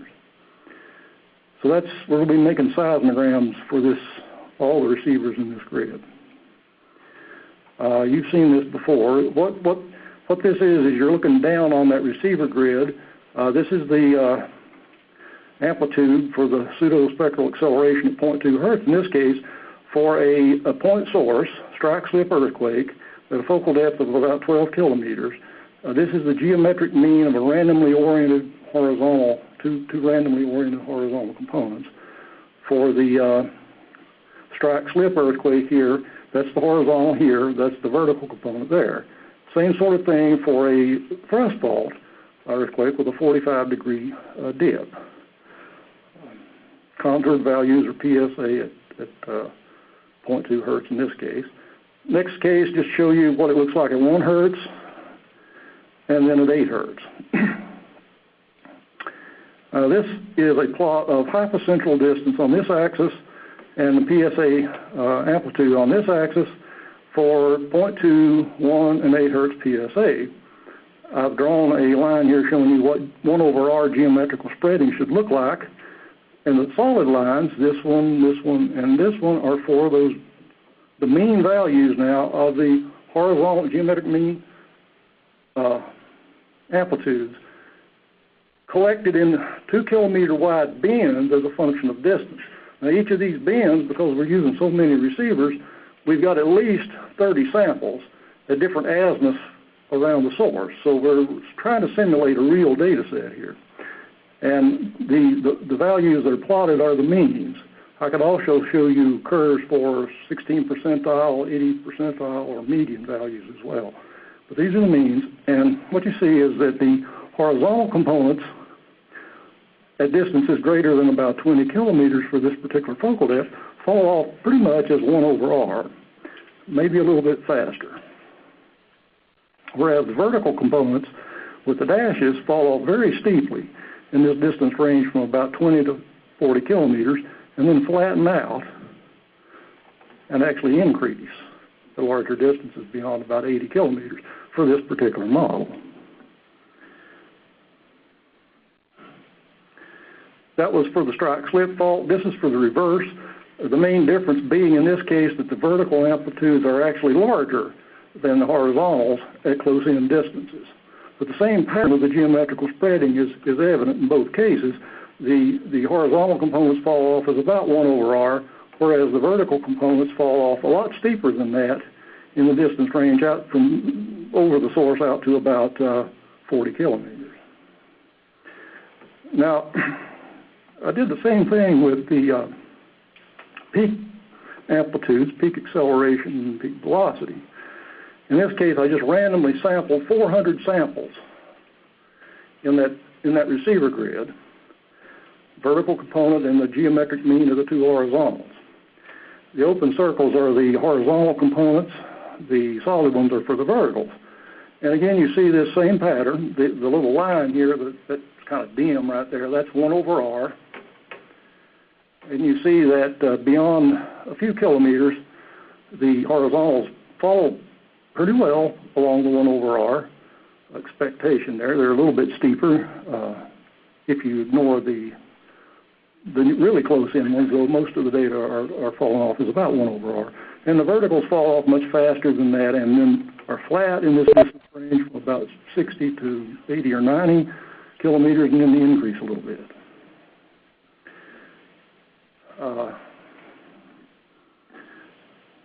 So basically what we see is different geometric spreading for the vertical compared to the horizontal in this distance range, less than 100 kilometers.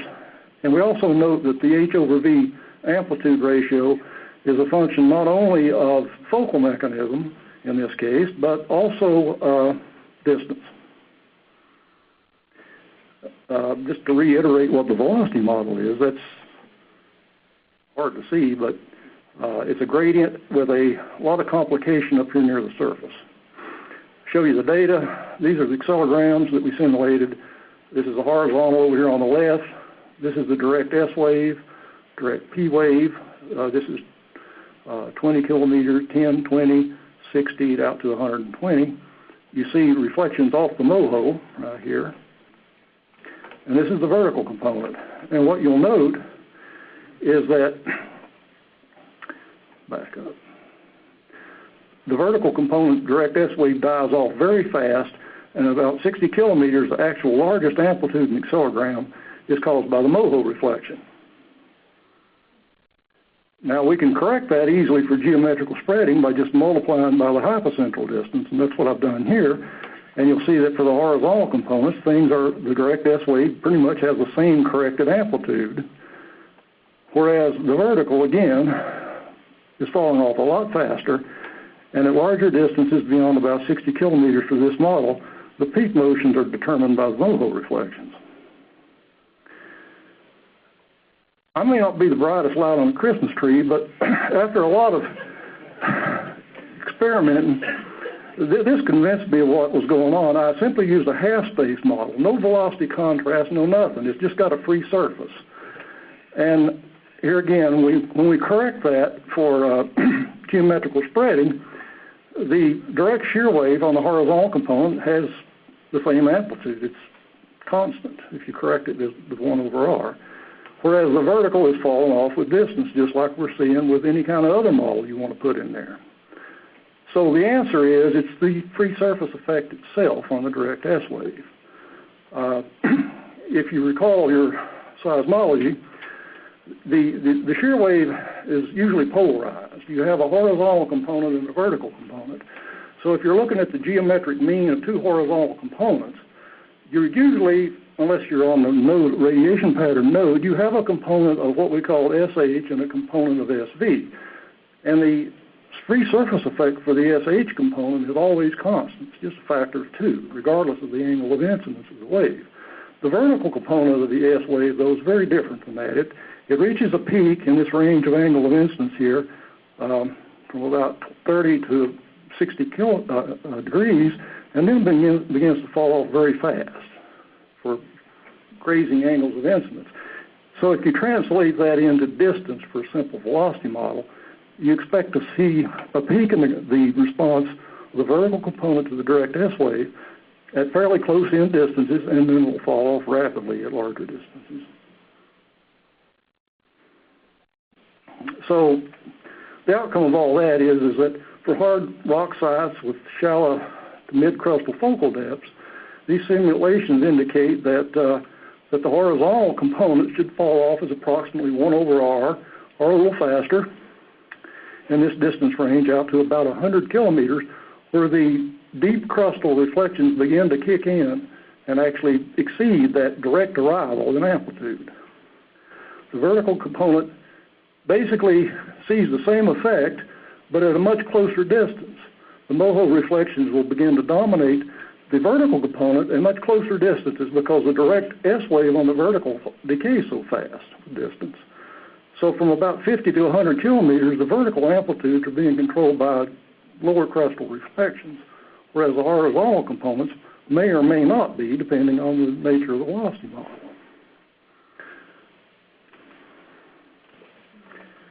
So now I want to change gears again. I want to show you some of the results of Q, measurements of Q in southeastern Canada and northeastern U.S.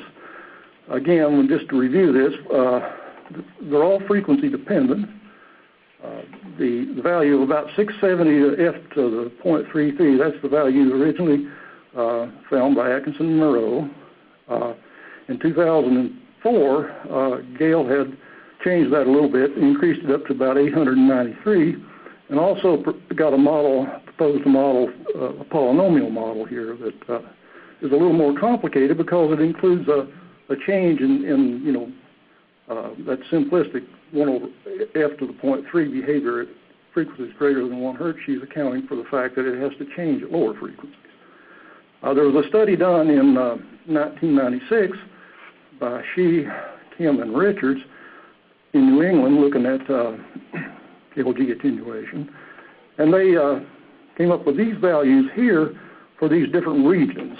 So there appears to be a little bit of regional variation in southeastern Canada and England, in New England. But the values actually are really not all radically different. They're different and statistically different, but they're very similar, really, in terms of this exponent as well as the value at 1 hertz. Erickson, McNamara, and Benz in 2004 used ANSS data in the eastern U.S. to estimate Q, and for the Northeast, they find numbers that are very similar to what Gale has been finding, 650 f to the 0.36. In the central U.S., Erickson and others found a little bit more complicated situation, and the results they get, or that they give in the paper anyway, are sort of determined by how you fit the data. If you fit all the data from 1 hertz out to 12 hertz, I think, you get a value that, again, is very similar to what was found in New England, about 640 f to the 0.34. Now, the TA is coming this way, and so there have been a lot of earthquakes in just the last year or two in Texas and Oklahoma that have been fairly well recorded by these stations.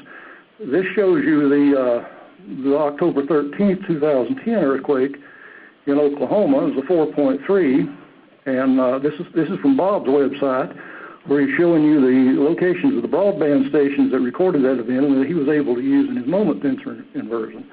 I imagine that a lot of the other stations at larger distances actually recorded this event well enough to have some relevance to our problem of determining Q at large distances. So that data is out there, it's available, it could be examined. And that's not the only one. There was an earthquake back in January in Oklahoma, pretty well recorded.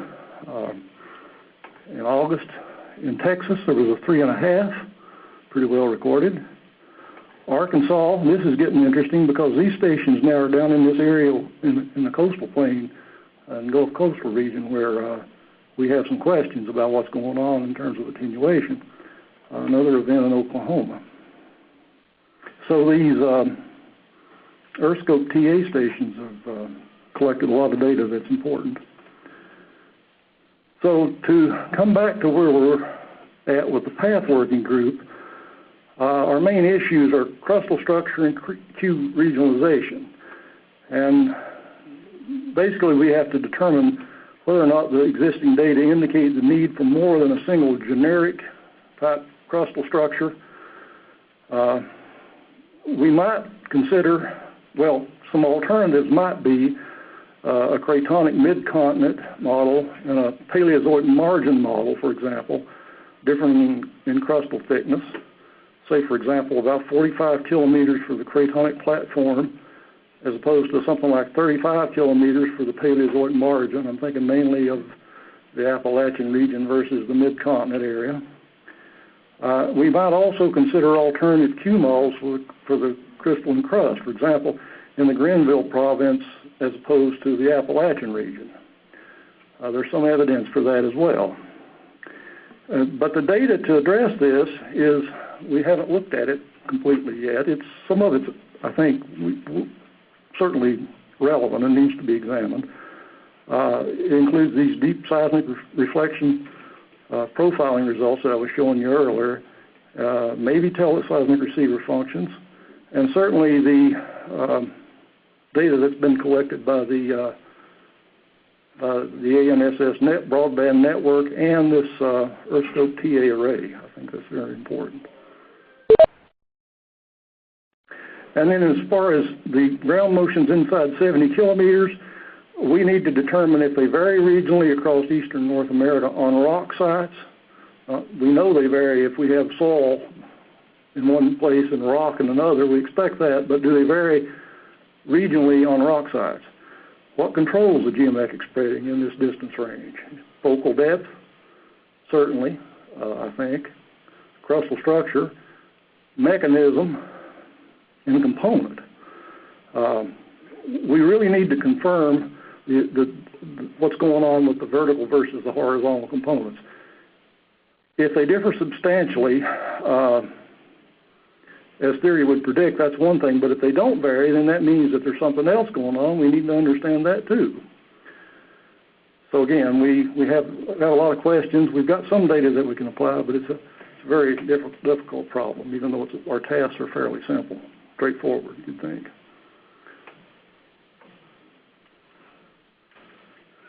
Okay, that's all I've got right now. I think John Boatwright has been doing some studies with recent earthquakes up in New England and southeastern Canada, and his results are also very relevant to what we're discussing here. So I'd like for John to come up and discuss this. So,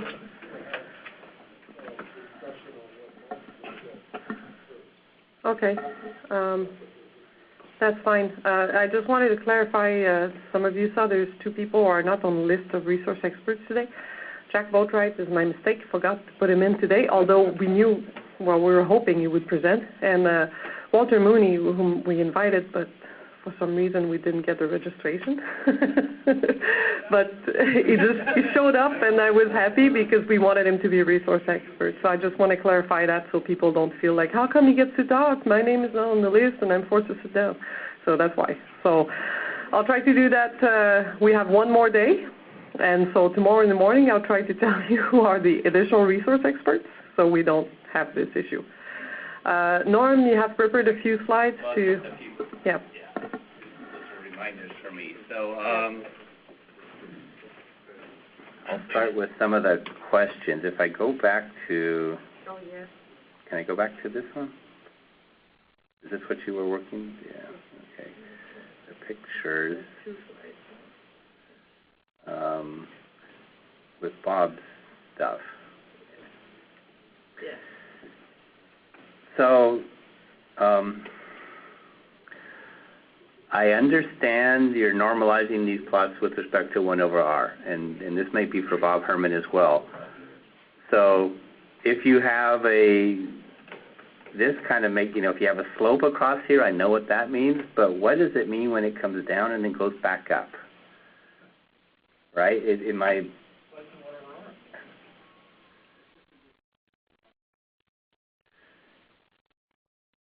But it's equal at 40 kilometers. So explain to me, it's not just a crossing line, is that correct? Or when Bob Herman does a regression, he does not believe in extrapolation. Okay. So in the regression, the model is such, given the ground motion at 40 kilometers, how would you project that ground motion to other distances? So the mechanics of the whole thing is to apply a constraint to the system that I want everything pinned at 40 kilometers. What will come out of the regression leading to this figure is another figure saying what is the level of observed motion for each earthquake at 40 kilometers. So this is not with respect to the source, this is with respect to the data set. There is no way with the data that we can say what happens from the source out to 10 kilometers. So this is just a way to characterize amplitude versus distance. So you should look at the trends with frequency rather than perhaps the differences. So coming back to the question that Dave Bohr answered, in both southeastern Canada and in New Madrid, at distances greater than 40 kilometers, the decrease of amplitude with distance is less than 1 over r. At shorter distances, there is an indication that it is greater than 1 over r. However, I think in the new map, you should build. There are really data between 20 and 40, and you may quibble whether there are enough data to really to say precisely what happens between 20 and 40. I think both of those are somewhat compatible with like a 1 over r to the 1.1 with distance.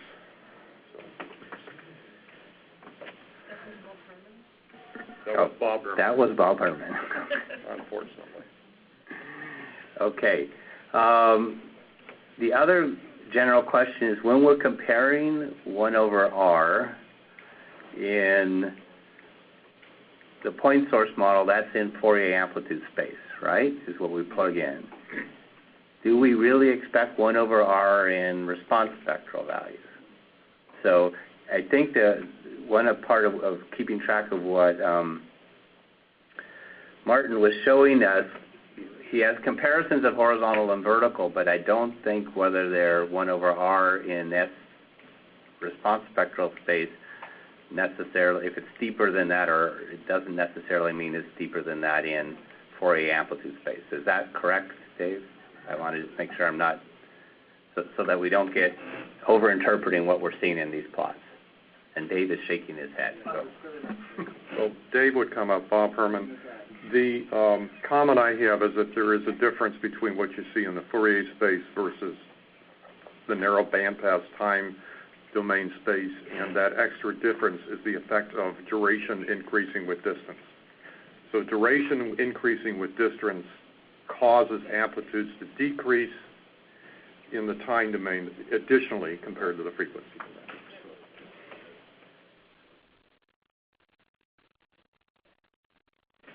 Right, Dave Ford. That's exactly right. The duration is something often ignored or people don't understand the effect, but that also produces the magnitude-dependent differences in the rate of attenuation for response spectra.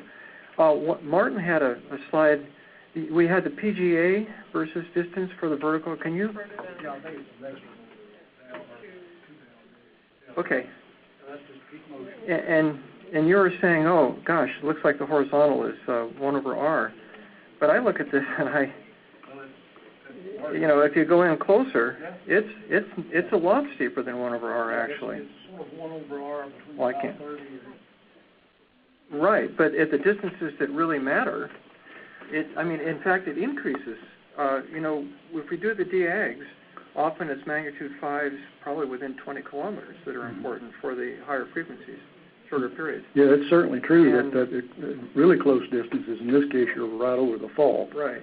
Yeah, it behaves differently than 1 over r.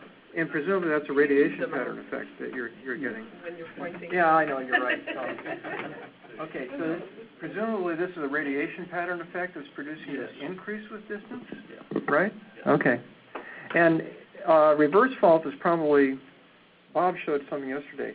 Mainly we're concerned with reverse faults, aren't we, in the Northeast? Or, yeah, that's what I thought. So this is a very relevant slide for that. And I find this amazing. This difference between vertical and horizontal is potentially very important because so much analysis in the past has been done with vertical data. And we really have to go back and rethink a lot of that or redo it. Okay. So I guess to have a little bit more insight on the absolute values of these things, if the stuff that was plotted in the essay domain was plotted in the Fourier amplitudes, we could probably tell, we can see there's a trend difference in the slopes, but if we could see how it translates to actual values that we use, that would be good. A small chunk of work to do to be able to compare. Paul Somerville has a comment, so he's going to get up and come to the mic.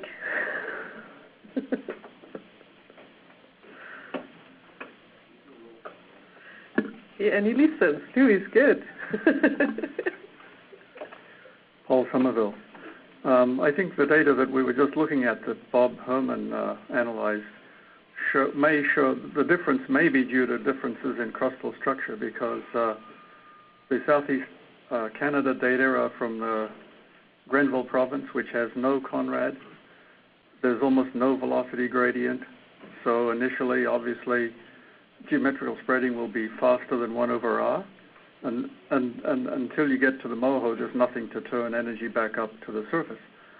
whereas in the New Madrid there's a very prominent Conrad layer. It's quite shallow under the Mississippi embayment, and so there's a gradient, and that turns energy continuously back up to the surface, and I think that may be why the ground motions are higher there than in the Canadian data.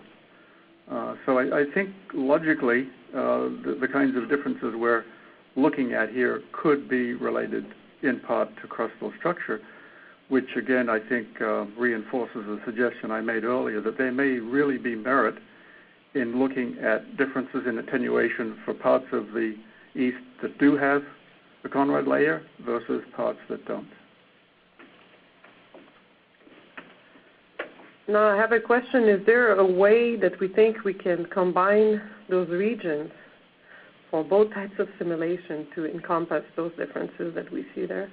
So that so when we get a regionalized, can we do that in a holistic approach where all the parameters in one region are somewhat consistent, or I mean that could define the boundaries more than just the geology or lithology boundaries, right?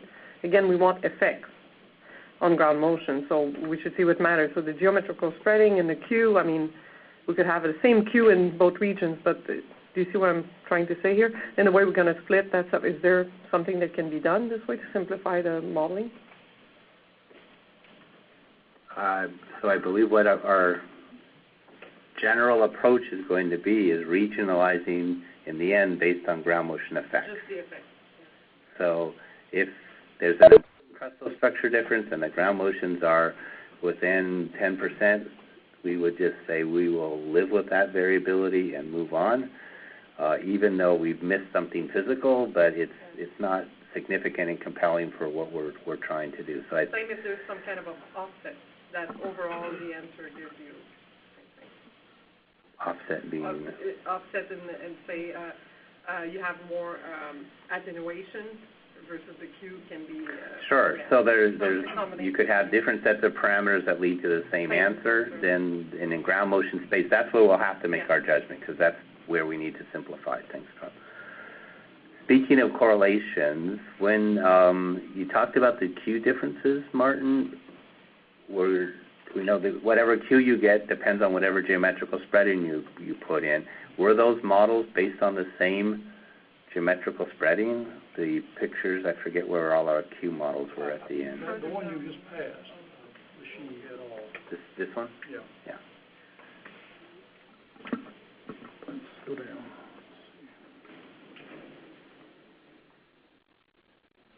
Yeah, this study here, the She and others in 1996.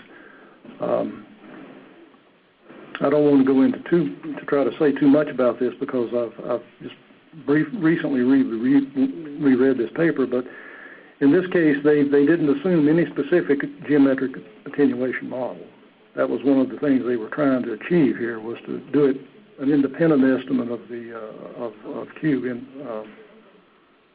without assuming a certain geometrical spreading.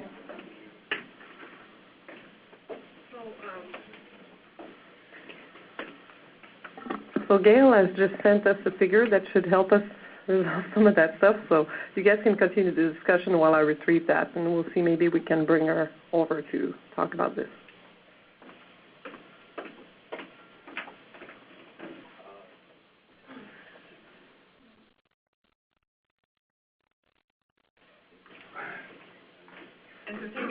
Entertain you. In our discussion, what we need to do this morning here is identify exactly what we want to have done in terms of task to get at the geometrical spreading models that we want to build into or run with the point source models. Okay, so one issue has been, we're just talking about geometrical spreading for close-in distances. Is it 1 over r? Is it steeper than 1 over r? What task or what charge do we set up for someone looking at the data to run through those models or develop a couple of alternative models for us?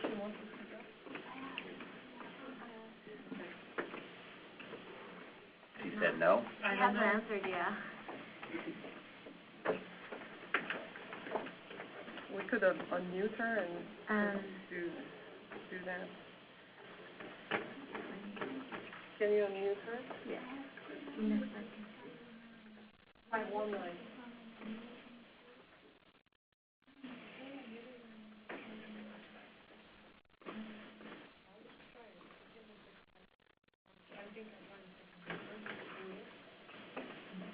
Are you working on that? Unmuting her? Gail, can you hear us? If you talk, we might hear you. I can hear you. Can you hear me? Okay, give me a second. I have to... Gail is with us. So do you want to talk on your figure? Give me a second. Sure. Here, if I put it out, let me take it off speakerphone and see if it's clear. Yeah, and I'm going to move the microphone, the phone, so you can be heard. Is that better? Hold on a second. We'll have to cry. Okay. Try to talk now and see where... Can you hear me now? Yes. All right. Tell me if it's too loud. Yeah, two things. I guess the first is backing up. I'm in a slight time delay here. Hold on, Gail. You're breaking up a bit. Okay. Are you directly speaking on the phone or speakerphone still? Let me try again. Okay. And, yeah, talk slower like we tried yesterday so we can hear. Thanks. Let me try that. Is that better? It's better than if you were here.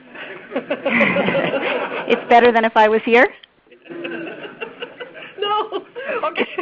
Okay. Open mouth, put foot in. That's not what I meant. But I'll agree with that.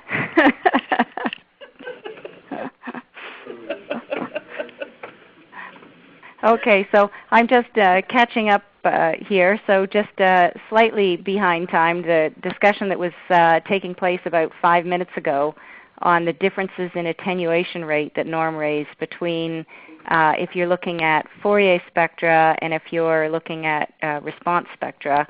And this is also further to the comments that Dave made on that. What this figure is showing actually is from if you take the simulations that Dave and I did in our 2006 paper, which was the stochastic finite fault simulations, and so we know I'm looking at just 10 to 70 kilometers for which we've assigned the input rate for a point source on a subfault for the Fourier amplitude spectrum, a decay rate of minus 1.3. So that's fixed. So for this case, for the simulation case, we know what the right answer is. The attenuation of Fourier spectra is, by definition, minus 1.3. That's not saying whether that rate is right or wrong. That's just what's in the model. And if you then take the simulated motions, both for Fourier spectra and the response spectra calculated for them, and you look at what then regressing them and looking at the attenuation rate that you will obtain, you can see that if you're looking at the attenuation of Fourier spectra, you'll get a rate that's near 1.3 if you look just at a point source representation. So in other words, if you regress Fourier amplitudes against hypocentral distance, you will in fact recover what is the actual rate that we put in there, which is 1.3. If you use a finite fault measure like RCD, then as you get up to larger magnitudes above 6, you'll start to see geometric effects from the fact that you're not close to all of the fault at once, and this will tend to flatten the attenuation rate even in Fourier spectra. If you look at the same thing in terms of response spectra, you see that even for hypocentral distance, you see a magnitude effect, especially at the lower magnitudes, and that's the stationarity of the oscillator response effect that I believe Dave referred to a few minutes ago. And you'll see that even in hypocentral distance, and obviously even more so in closest distance to fault. So both the distance measure and the parameter that you're looking at, whether it's Fourier spectra or response spectra, and the magnitude range are all sort of interrelated in interpreting what the regression of a rate of decay actually means.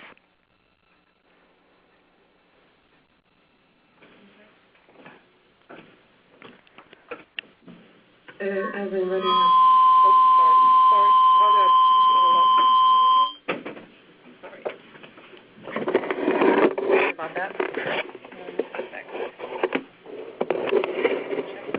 Okay, 1, 2, check. Test. Okay, it's working. Does anybody have comments or questions for Gail regarding that while we have her on the phone? And thank you for their clarification here.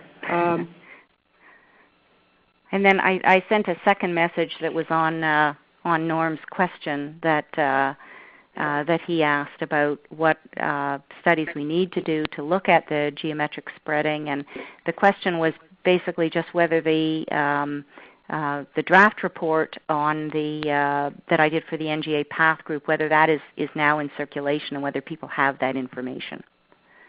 Questions for you, Norm?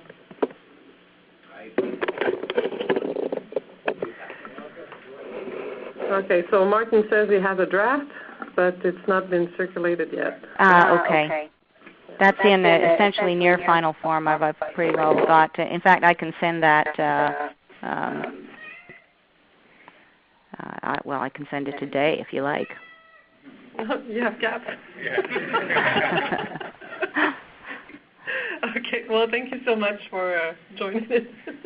But Gail, can you just summarize very quickly what you're suggesting the tasks that we do? Well, let's see. That's all right. So what tasks should we do? Oh, sorry. I'm just thinking. Well, maybe the best thing for me, rather than answering that directly, because I think that's sort of more a consensus thing as to what tasks we should, ultimately do. I can maybe just summarize the sort of the conclusions of that study. So what that study was trying to do was to look at, and it's focused on the northeastern U.S. and southeastern Canada database rather than the central U.S. database, because I haven't looked at that one yet. And the idea was to take, as well as reviewing the studies that have been done, to look at the current database, which is now some 3,500 observations or so in the northeastern Canada, or northeastern U.S., southeastern Canada region rather, and compare it against a series of attenuation models that have been proposed rather than develop a new attenuation model. So I looked at a total of 6 models ranging from the combination of the Street et al. Bilinear model with the Benz et al. Attenuation at larger distances to other bilinear models, including Jack and Linda's recent one, and trilinear models, including the one that Dave and I used in '95, and also the more recent one in 2006. And so I tried to look at the shape in the data as compared to those models and see what sort of general conclusions one could say, rather than try and say, well, this model's right or this model's wrong. And I guess the main conclusions that I would make there are that the disruption that happens in that shape of the attenuation curve when you go from the direct wave to the LG spreading does make a significant complication in both looking at empirical models and in modeling studies, because the nature of that transition is going to depend on the crustal structure and the focal depth, and that I think one of the important things that we need to do with the data is make sure that we have a complete attenuation model to specify the attenuation shape over all distances from the near source to the regional. We can't look at just 1 or 2 events and get a model, because there's a lot of variability both from one event to another, and there's a lot of variability within an event, so that it takes a lot of data basically to look at an average shape. And when we do try and get an average shape, what invariably happens is that we're pegging that shape at regional distances out at 150, 200, 300 kilometers where all the data are. Whereas what we really want to know is how we tie those distant motions into the source. And so I think that's really the primary question that data analysis has to answer, is how do we take distant observations and tie them into the source in a way that kind of describes not only an average shape, but how that may differ from one event to another. And that we have to kind of look at this, all of these things tied together because of the trade-offs between geometric spreading, anelastic attenuation, the shape function itself, whether it's bilinear or trilinear, and the source parameters. And all those are inextricably linked, so that it's very difficult to talk about one parameter in isolation from the others. Okay, I have a question or two for you, just to confirm that PAT report you have for NGA is really for southeastern Canada, right? And the northeastern U.S., okay, not the central U.S. Okay. And then to go back to the question, we're not going to develop a consensus on the tasks we will achieve, but we want to identify critical tasks at this point and data needs, if data is available. So to the best of your knowledge, given what you said was already in the report for the northern part of CNAT that we're considering, what additional tasks for that part, if necessary? And then if we were to try to get the same kind of study for the part that extends to the south, what would be a critical task and data that we should look at from your point of view? Well, I guess in terms of the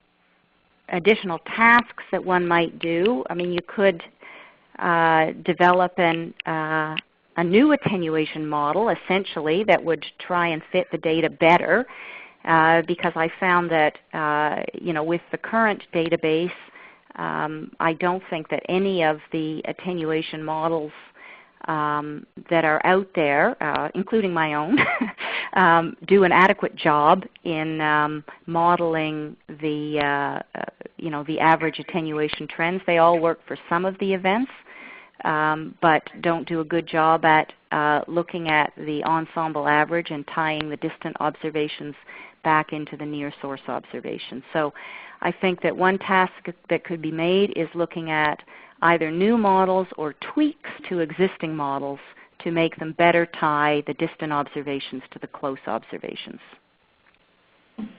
Okay, thank you. I see Bob Herman, you're kind of making your way through. I think he has a comment. Yes.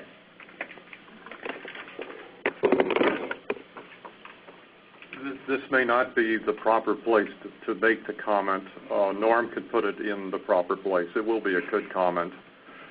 I'm not sure if it's the function of the data gathering group or the initial development of the models or other people who will do a detailed analysis of the data sets.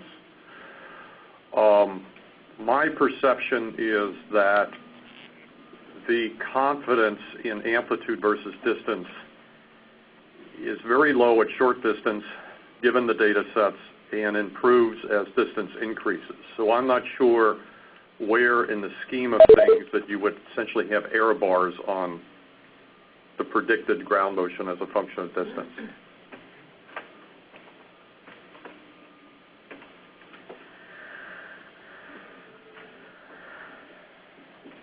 Norm or Jack, they both seem to have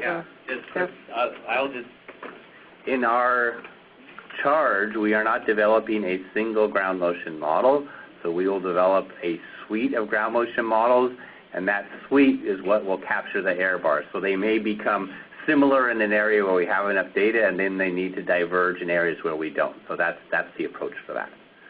Yeah. Jack Boatwright? I'd like to make one suggestion that comes partly off of Martin and partly off of what Gail has just sent in, which is that at least a subtask in this work be devoted to what we're seeing from synthetics for the near source area.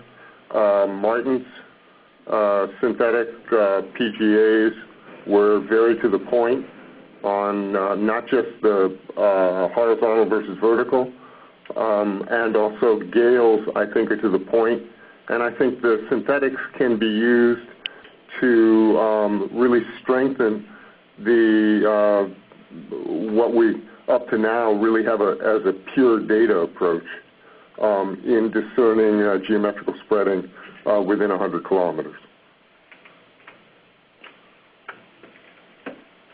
Yes, Greg Baroza has a comment. Are you supposed to be on the list? I hope he is. If not, he's a resource expert. Thanks, Kristen. Yeah, I just wanted to make a comment. I came in late, so excuse me if this has already been mentioned. But another source of data is the ambient seismic field as recorded by, for example, US Array. And from continuous waveforms, you can actually extract information on both phase velocity and attenuation as a function of frequency. It's long period measures, but you don't have to depend on earthquakes happening in order to do it. So this would be something like 4 seconds period and longer, but it would allow you to explore things like whether a regionalized Q model at the sort of crustal scale is required by the data or not. Could you say that again? What part?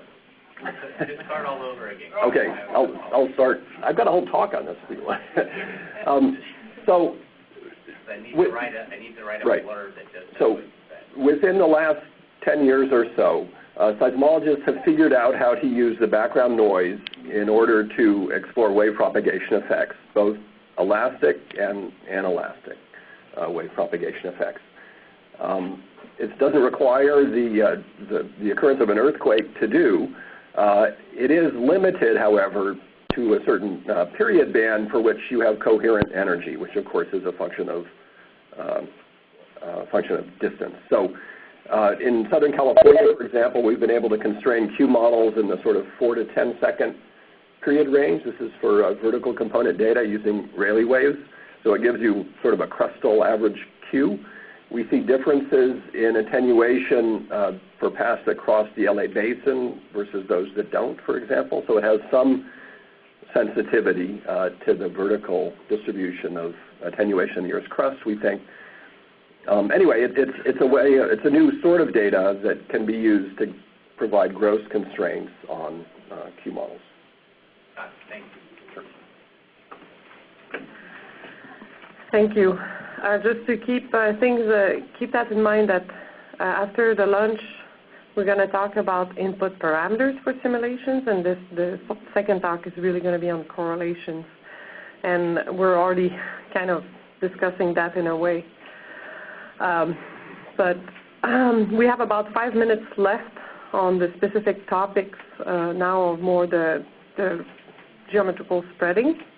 If ever anybody has a specific comment on this, we'll welcome those now.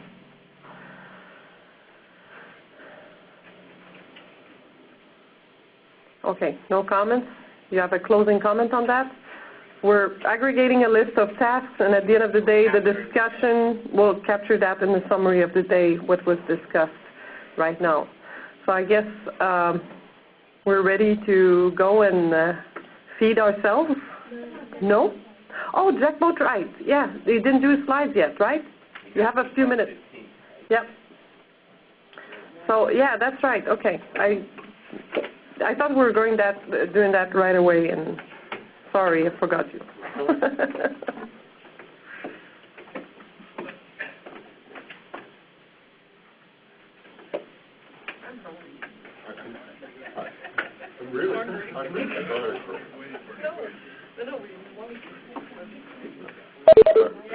We're going to solve 15 today. I apologize for pushing us off the 7-minute ahead schedule greatly. I'm just going to very briefly recap some work that's now submitted to BSSA, and in review, what I tried to do was look at some recent events in northeastern North America. I tried to do it as simply as possible. Excuse me for a minute. We Sure. have a technical. You do. And so the model that I'm using is for geometrical spreading, a street and all model, but revised to a crossover distance of 50 kilometers, and I'm looking at the anelastic attenuation. The source actually drops out of this. The one point that I've tried to make a couple of times in comments here is that the data is really becoming remarkable in northeastern North America. This is from the Val de Bois earthquake. What I have is I'm showing you the corrected acceleration source spectra from 42 stations within 600 kilometers.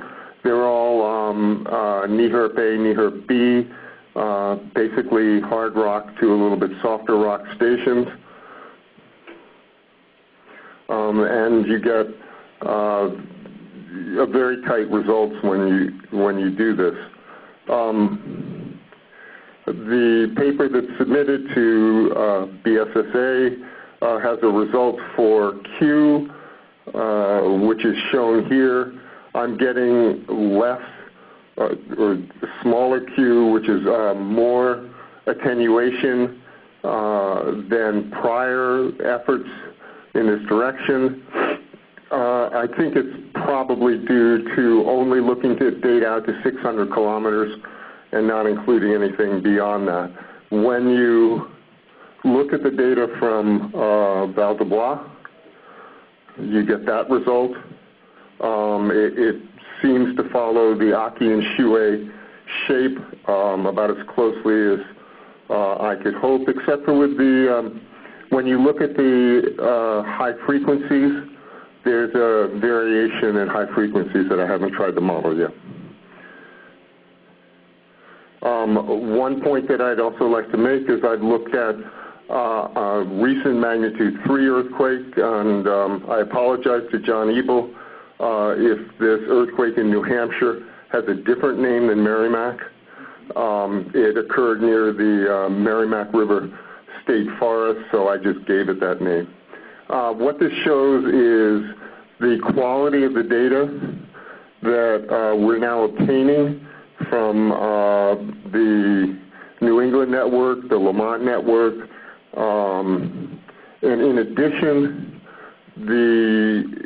there are two colored curves on that, which are the highermost, the one with more noise, is from a netquakes instrument at Boston College.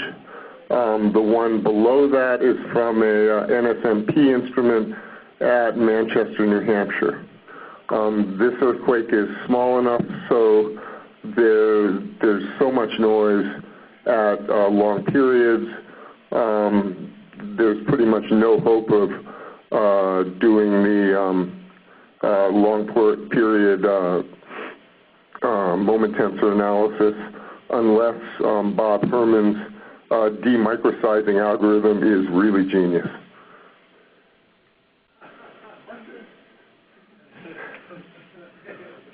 Again, this is the average spectra for that event.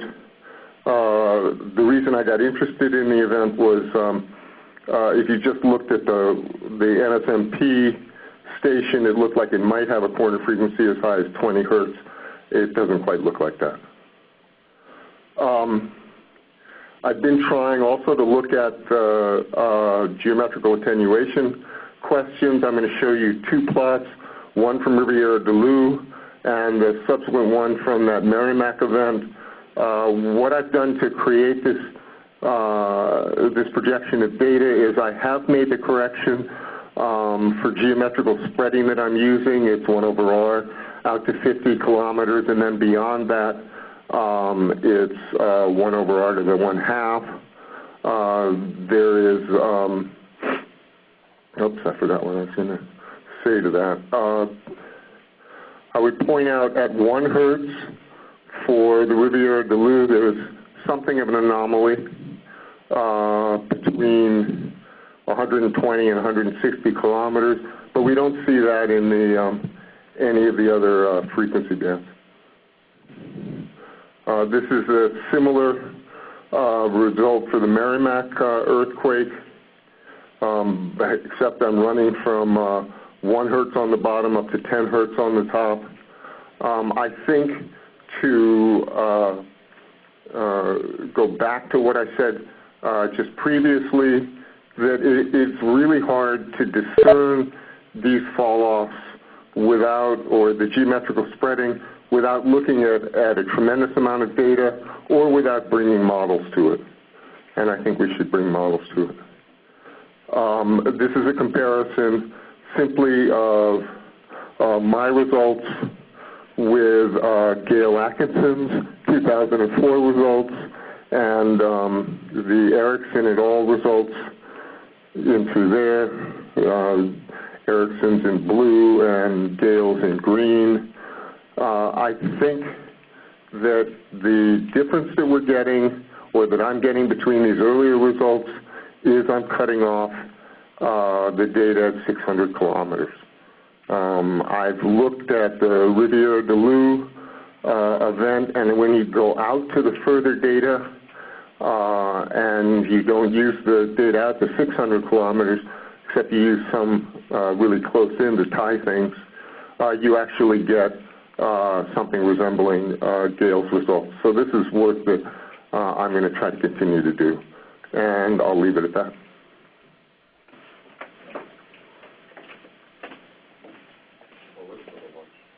Huh? Yeah. Well, we actually were scheduled to work until 12:15. I'm always hungry, so I was ready. But now you say that you have results are more consistent with Gale. You think across the frequency range, or even at the shorter frequencies, if you consider more data? No, I don't see that that turn up at short frequencies.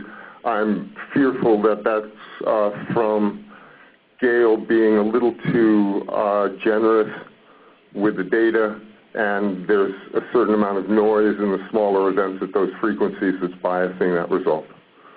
Okay, so the trends you were saying you were observing then is just that it goes up slightly to reach the general trend past 1 hertz, say, right? Yes, it's a Q of about, I guess, 750 or 800. Okay. Okay, any questions or comments on this?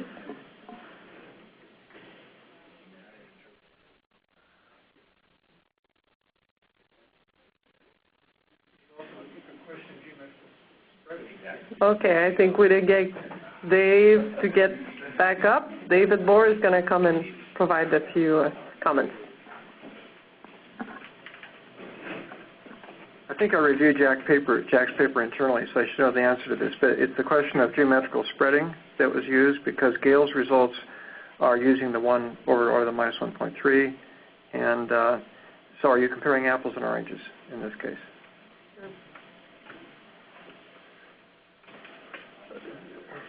This may sound glib, Dave, but I think you're kind of comparing Gallows to Macintosh to Fuji's, perhaps. I have almost no data within the very close distances. That is where the R to the minus 1.3 would actually have a pronounced effect. So that's under 50 kilometers. So basically, it's a question of pinning the data at,